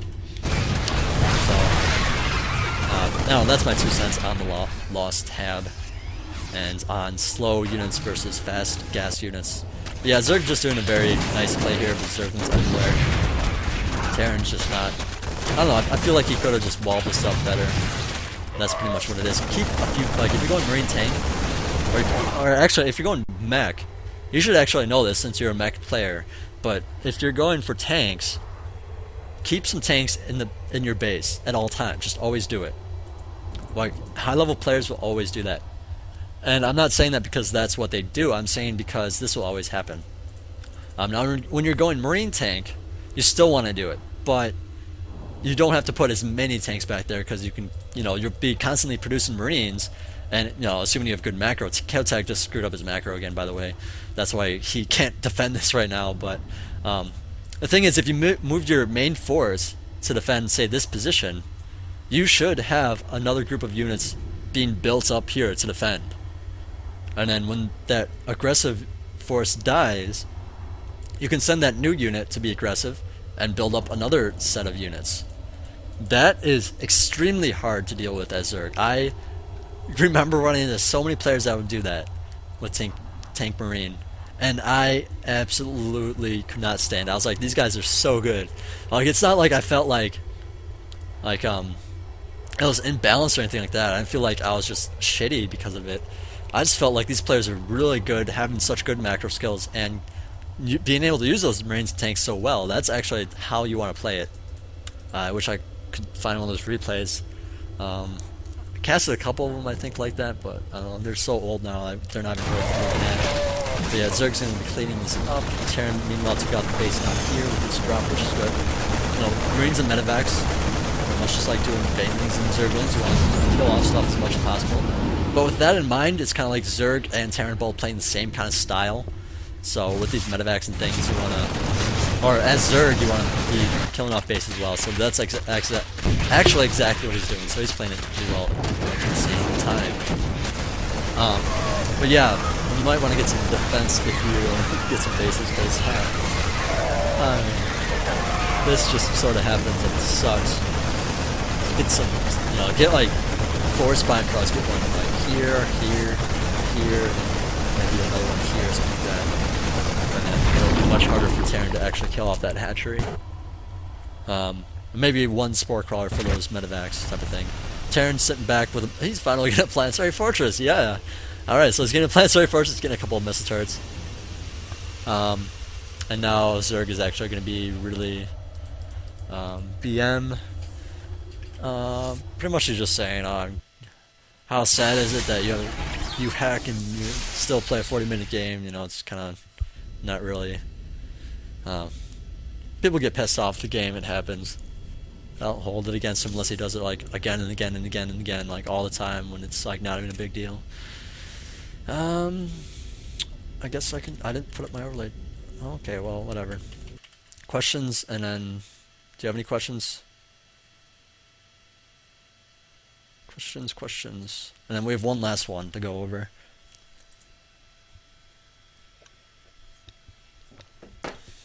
Alright, no questions. Alright, now this one, like I almost want, like I might actually cast it in a few days or maybe even tomorrow, because it is exceptionally good. This guy is a Masters in Korea, the European server, and the American server. This guy is nothing to screw with. Saying that you're Masters in Korea is like saying that you're Grandmasters in America. That's how it is. That's just how ridiculous they are over in Korea. Like, you pretty much just drop a league whenever you transfer over. And all the Koreans that I've met on, or all the the Master League Korean players I've met on the American server, could easily beat Grandmaster League players. They just don't league enough over here or something to get it, or I don't know. But it's just like I had this one friend that was just so good. He said, "Oh, I'm just Masters over there," but I could not touch him. Whereas if I play against a Grandmaster, one of my friends that's a Grandmaster, I can at least do a little something and then lose. Whereas this guy will like just tear you up. Like, you won't even have a chance. You will have 0 chance to win. That's how you feel when you play him. But anyways, this is a Terran against Terran. I believe this is the bio versus mech type of thing that we want to look at. But yeah, we have Bishu. This is on the Korean server. And we have Akuno Kami, who's actually known as pneumothorax, whatever. This guy is exceptionally good, but he is no Kami right now. He's a UK member, or he's in UK, I guess. He's British, all that good stuff. But it is Terran against Terran. I guess I lied. It's not going to be a Zerg against Terran. But yeah, I do want to go over Bio versus Mech. But we are just going to look at the plays a little bit. I'll go over the Bio versus Mech type stuff a little bit later on in the analysis here. Oops, I paused it. So we're going to speed this up a little bit.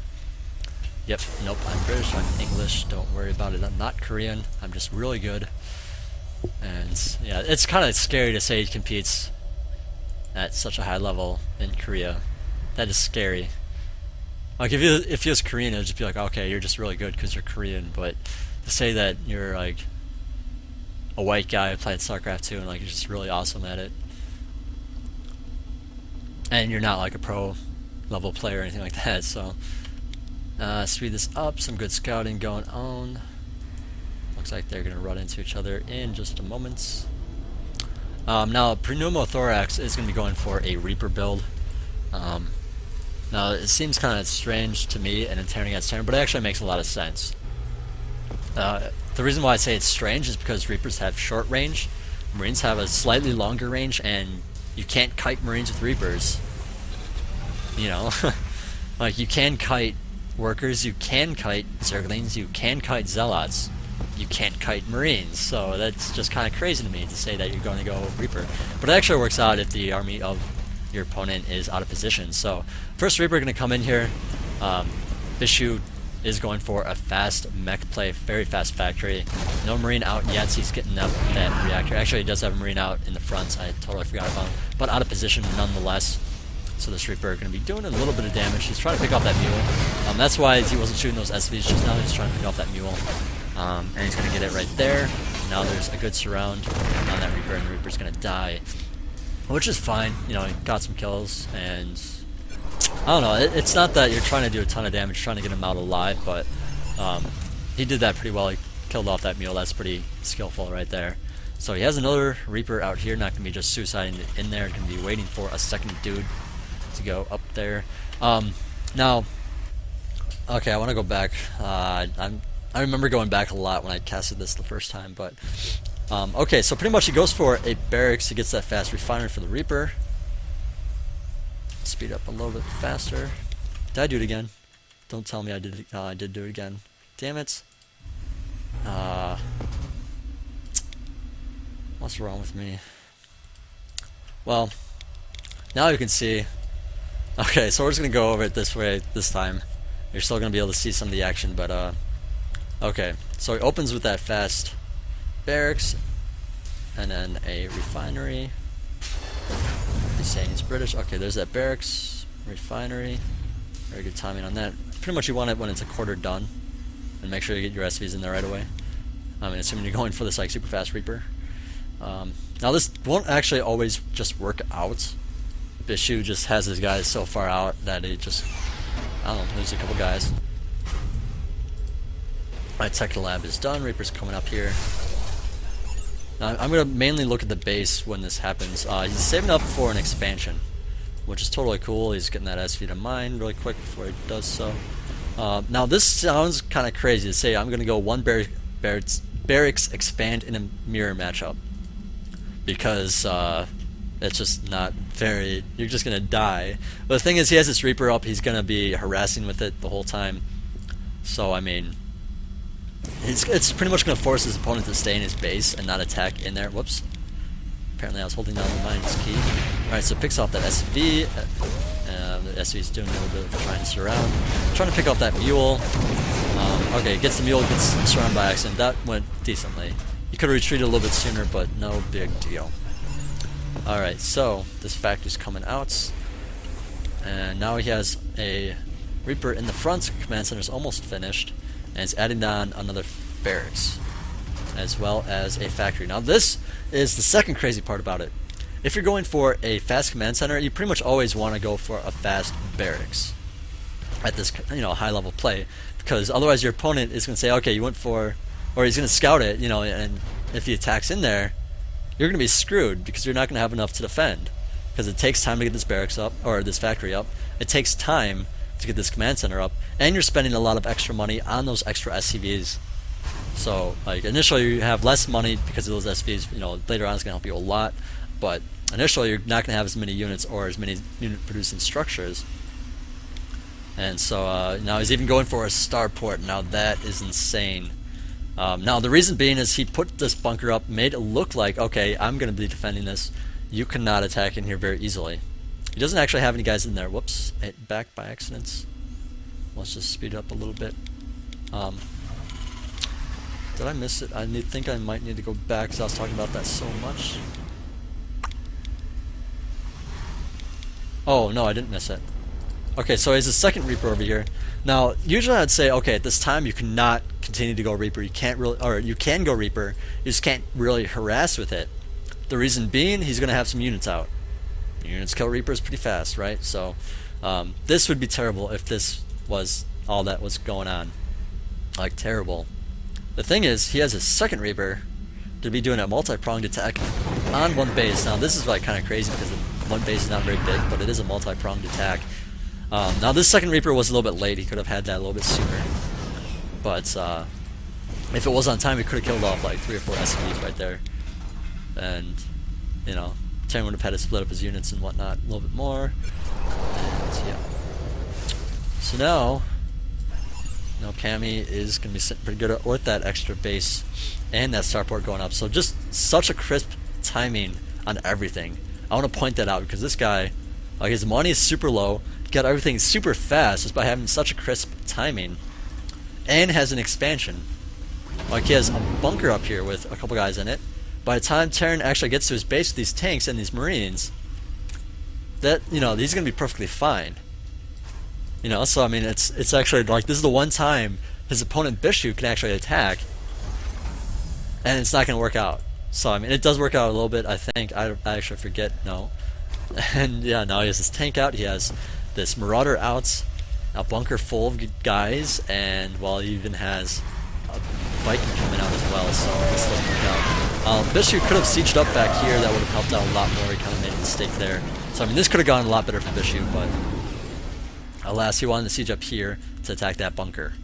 But, you know, no Cammy being very smart, pulling his guys forward while those tanks were unsieged, and was able to take one out. So now there's reinforcements from Bishu. Bishu now throwing down... Does he throw on the command center now? No, apparently he's still not throwing down the command center. So, I mean, this is pretty much like an all-in play at this time. Like, he needs to do some damage. He has to do damage. Like good amount of damage. Like, take out, like, that amount of SVs, and maybe this orbital. So, anyways, he's sieging up over here, trying to pick off some buildings with a Skane or a Viking. Here's the Viking. But, okay, seeing it before it even happens, he has that tank there. You know, Bishu trying to be a little bit too aggressive here.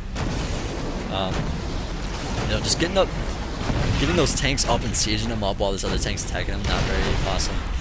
And he should have waited for the Viking a little bit longer so he could have that vision, but yeah, so because of that this doesn't work out. This is like when Micro actually plays a big factor and a really high level play.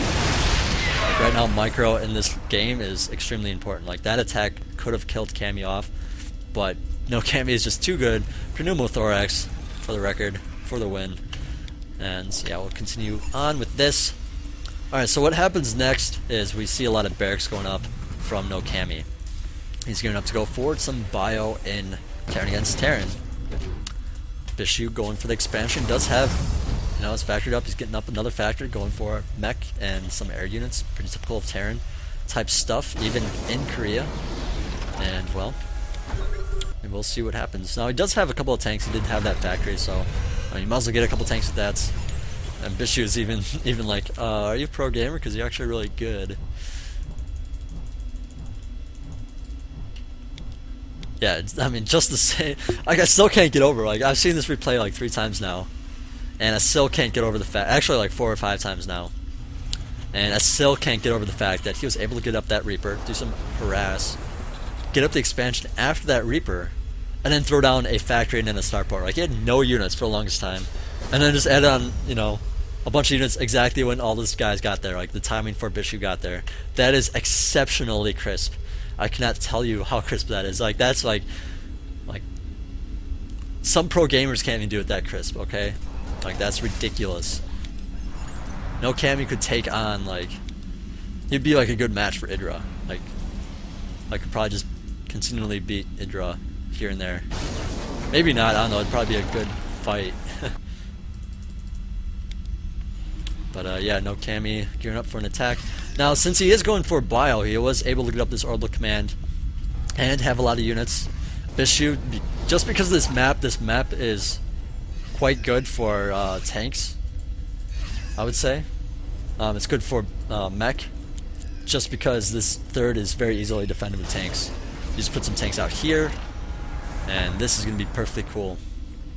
And so is this. You know, of course, you can bust down the rocks and get in there, and then you gotta worry about banshees and stuff. But overall, pretty easy for mech. But no Cammy gonna be pushing out soon. Now, in this game, I'm not gonna really talk about all the stuff going up in the base. Pretty much because you can get a lot of that from just watching casts. And I want to talk more about the army movements and how he's expanding and how he's attacking. More like high-level stuff, like not macro-oriented at all. Because this is actually more important. If you're able to produce units and workers as much as you possibly can, at this level of play, you don't, it's not even, it's no longer about what units you get. It's about how you use what unit you have. Whereas at lower leagues, it's all about what units you have. If you have the counter to this, if my opponent goes straight up Broodlords, do I have Vikings to deal with it? That type of thing. But this level, it's like, it doesn't even matter. Because you're just producing guys. Now, of course, if you have, well, actually, no. Even if it was Zerglings against Banshees, Zerglings could still win. I just want to point that out. Like, these counterattack do a whole bunch of damage and expand a lot. Those Banshees can't touch you, They'll kill off a lot of workers and bases, yeah, but you can just keep out-expanding them, so, and keep laying down a lot of pressure, so, it's kind of one of those things. So Cam here being very smart. Look at this arc here, this range here, exactly enough distance to that destructive rock with those tanks. Now, no matter how many tanks Bishu had up there, those rocks are going down. Like, that's how awesome that is. He's at such a safe area. And he's pretty much just moving around the map with his army. He's not even adding on a ton of units right now. Like, he's cutting units right now, and it's actually the proper time to cut units. Well, actually no, because he has a bunch of money. But if you cut units to put down an expansion, at this level of play, it's okay. Because you know what you're doing in the middle. You know what you're doing with your army. You know what your opponents are doing. You know how you want to play. And putting up that expansion is going to help you play. But I would not say, and if you need to worry about that, do not worry about that. I guess I'm just more or less doing, talking about that for my own pleasure, just to say that I know what's up with that. But okay, so Bishu, he doesn't have a lot of tanks right now. He's spending his money really reasonably, very well. He's got plenty of workers for how many bases he has. 50. Well, I guess he could be at like 60 now, but he doesn't actually have a lot to look at it. That's what tanking is. You don't really have a lot. And especially since this expansion was late, that's kind of a big thing here. But this game is going to continue on. Now, no Cammy can't really just attack in here. Now, he could do some drops, which is good, but, as Terran usually gets Vikings in this matchup, you don't want to do a lot of drops. You can, but it's not going to work out so well, as you can see, these drops not going so well. Off. This turret 1. Just to relate back to the first replay, of just not getting too many missile turrets. Bishu here has one turret here, one there, and one up here. Now this is actually when he doesn't, or when he does have to worry about missile turrets. If he was just on 2 bases, he wouldn't have to worry about getting so many. He could just put up 2, maybe even one like right here maybe, and then be perfectly fine and just get Marines and Marauders and things coming back here.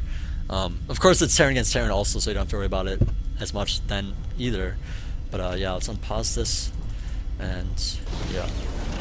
So Bishu here coming out for an attack. He does have a lot of Vikings here. He's pretty much, what he's going for right now is air superiority, saying, okay, I'm going to get a ton of Vikings. You are not going to be able to go Banshee at all, and I'm just going to clean you up with a lot of Banshees.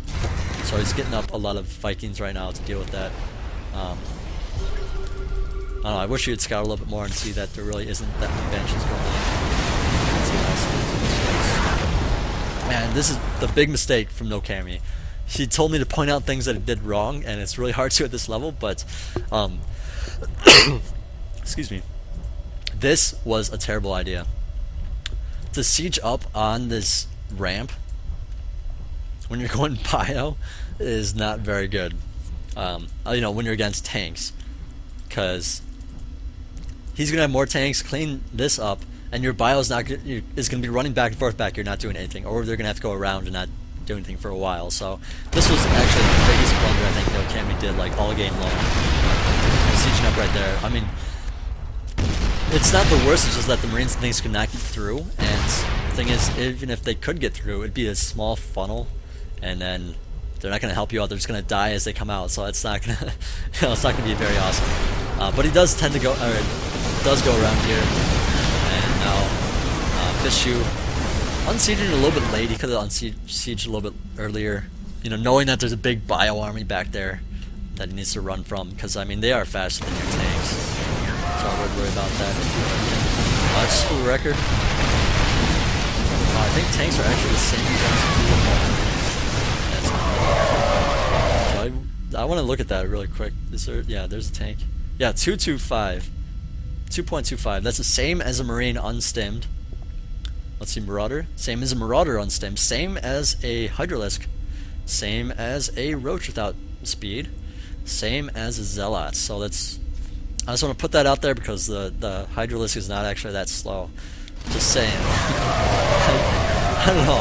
A lot of players say, "Oh, Hydralisk is so darn slow. It's so bad." It's actually right on cue. And yeah, that's a big mistake from Okami right there. Pretty good spread by Bishu. This is like, you want to kind of have him teetered like that, and then you have this guy kind of out there just to be out there. Sieged up another guy there. There's Ghost. He does. If you saw, he's doing like a nuke play as well, which is good. That's actually the proper way to go about going against bio, or I mean against mech. What you do is you get some ghosts and some nuke, mainly bio units, and so then you it's kind of tricky to do. It's kind of really annoying, but what you've got to do is like try to nuke the tanks without getting your ghost killed. Now if he just scans out here, he's probably going to see all the ghosts that are out here. You know, you can lay down as many nukes as you want, they're all going to die. But the thing is, you want to do it as they are like right before the units get there. Like you throw it down and move your units in like immediately after, and then the tanks hopefully will be forced to unsiege before all your guys die, and then you'll just clean up all the tanks from there on out. So I mean that's pretty much what it's for, to force a player to unsiege. Now of course good players are just going to continually scan everywhere, and they're not going to be able to get any ghosts in there, but it's good to try. And at really high level play like pro play, there's going to be tank battles everywhere. Like there might be a tank battle here, there might be a tank battle down here, might be a tank battle over here. So I mean, throwing down a nuke somewhere, that's when it's a good idea, when there's multiple battles. So I mean, it's good that you still have them. I like that a lot. Definitely still get them, but gotta be careful. So at this point, Kami's pretty much keeping Bishu on 3 bases, which is good. You know, Bishu got this 3rd base up really quickly after that natural. You know, and Kami pretty much let him do it. He could have gotten in there with some units, but he decided, okay, I'm going to take a nice 3rd, I'm going to take a nice 4th soon after that, and just add on guys a few at a time. You know, that's perfectly fine. That's awesome. You know, you don't want to just rush in there and say, oh, I'm going to try to kill you off right now. But, you know, if you're a Zerg, that might be the play to do, but as Terran, you don't really have to do that. So, here comes the next big push from Bishu. Setting up, there's the nukes going up. They actually timed that out like perfectly. There's the scans. And these tanks at high level play like this are going to be going for this road, so that's not good. And there's actually one that's going to land because it's so far away. And yeah, kills one tank. Kind of worth it. I mean, I don't know, how much is a nuke now? The nuke things are over here, I think. 100. That's actually really worth it. To say that a tank is what, like, let's see. Tank is 150, 125, so a tank is actually more, but you have to consider the ghost costs money as well.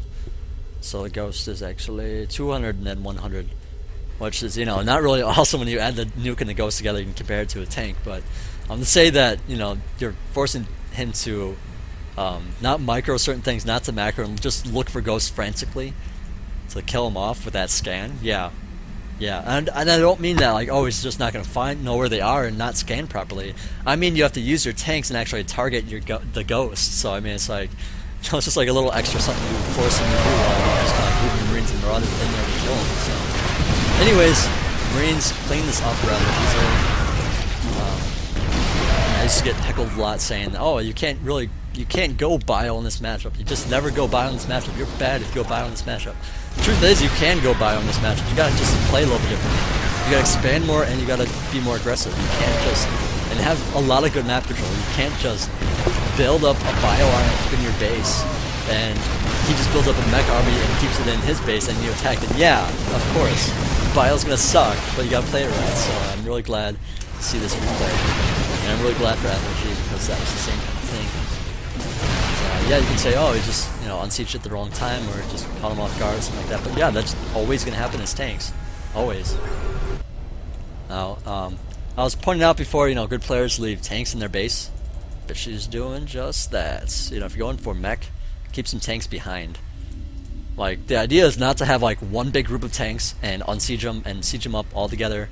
The idea is you want to have like a tank line, like an artillery line. That sounds like it's not going to be very good, but the truth is, if one Zergling comes over here, all these tanks are going to attack that one Zergling, and they're all going to be on cooldown. So if you have them spread out, it's kind of like one tank goes off, Zergling dies, and the other tanks are ready for the next set of Zerglings. So it's like, it's much better like that. You don't have to worry about it so much in the lower leagues. But I'm just saying, it is something you want to consider when you're placing your tanks. Tank placement is very crucial when you're going bio or mech. I keep wanting to say bio, but whatever. 2/2 ups for Nokami, also known as Pneumothorax. 2 upgrades for attack on siege tanks. And Pneumothorax is going in there with a couple of guys. Can't really do that right now. Once Terran has this, or once mech has a fortified position like this high ground, it's going to be extremely hard to kill it off. What I'd like to see instead is a nice counterattack. Now, Bishu has a couple of tanks back here to defend it. He could unsiege these guys and defend it that way, but again, Marines and Marauders are much faster, plus the time to unsiege, so I mean, a good counterattack right here would be perfect. Like, come up here, kill off these tanks, run up here, kill off some dudes, come up here, kill off some dudes, spread out your guys, just wreak havoc. There's nothing that you can do. So, I mean, Nokami's actually a little bit, what's the word? Like, he thinks that maybe it was a bad idea to go bio. So he's added on all these factories, like, oh, I just can't win now, there's too many tanks that Bishu has. Truth is, he could still win. You just gotta know where your opponent's tanks are, and abuse that fact that they're at that spot instead of another spot. Because you see so many tanks here, it means that there's not gonna be as many tanks back here. So this is gonna be a much better spot to attack in. Whereas these tanks have to hold this position. Very, very immobile. And I mean, I remember when I first heard Day 9 say, oh, this is an immobile army. And I was like, well, you can unsiege them and whatnot, and they're just slower, that's why they're immobile, because they're slower. Truth is, that's actually a lot of time. Like, when it comes to StarCraft, that's a lot of time of unsieging and sieging and moving around, and your tanks can't be in all places at once, so your opponent has to abuse that, or I mean, you have to abuse that if you're going up against it. But yeah, anyways, taking off this planetary. Just because he's pretty much abusing that fact, even though he switched to tanks again. Like, his opponent has tanks up here. He doesn't have enough tanks down here, so what do? I attack this position. Now Bishu might be thinking, okay, I can spread out some tanks back here because he's going bio, but nope, he went for some more tanks. And truth is, when you're up against tanks with tanks, you want them a little bit closer together. You don't want them touching, because then you're actually going to be taking some siege damage. But you want it like this spread out. Like, this is actually a very good spread out thing Bishu's got going on. But he could put another tank here, another tank here, another one down here, another one here, and that would help his planetary fortress a lot. 2 back here is too far away, and that's again because the bio has to come closer, so these tanks would actually be in range once bio got to this planetary fortress to attack it. So that's actually perfect positioning, if he's up against bio. But again, since Nokami switched to tanks, it's kind of threw him off guard. And Nokami, look at this, he has so many bases. Like if you're gonna be switching from bio to mech, I'd say this is the time. Like, use the bio, have map control, get up a ton of bases, and if you want to, you can switch to mech to deal that really heavy damage. I mean, that's pretty much what Day 9 talks about is Zerg. I just realized this just now. Like, he always says, okay, early on, add on your roaches, and then once you get that 200 food army and a ton of bases, then you add on your gas costing units, like your broodlords, your ultras, your infestors, and all that. And yeah, that's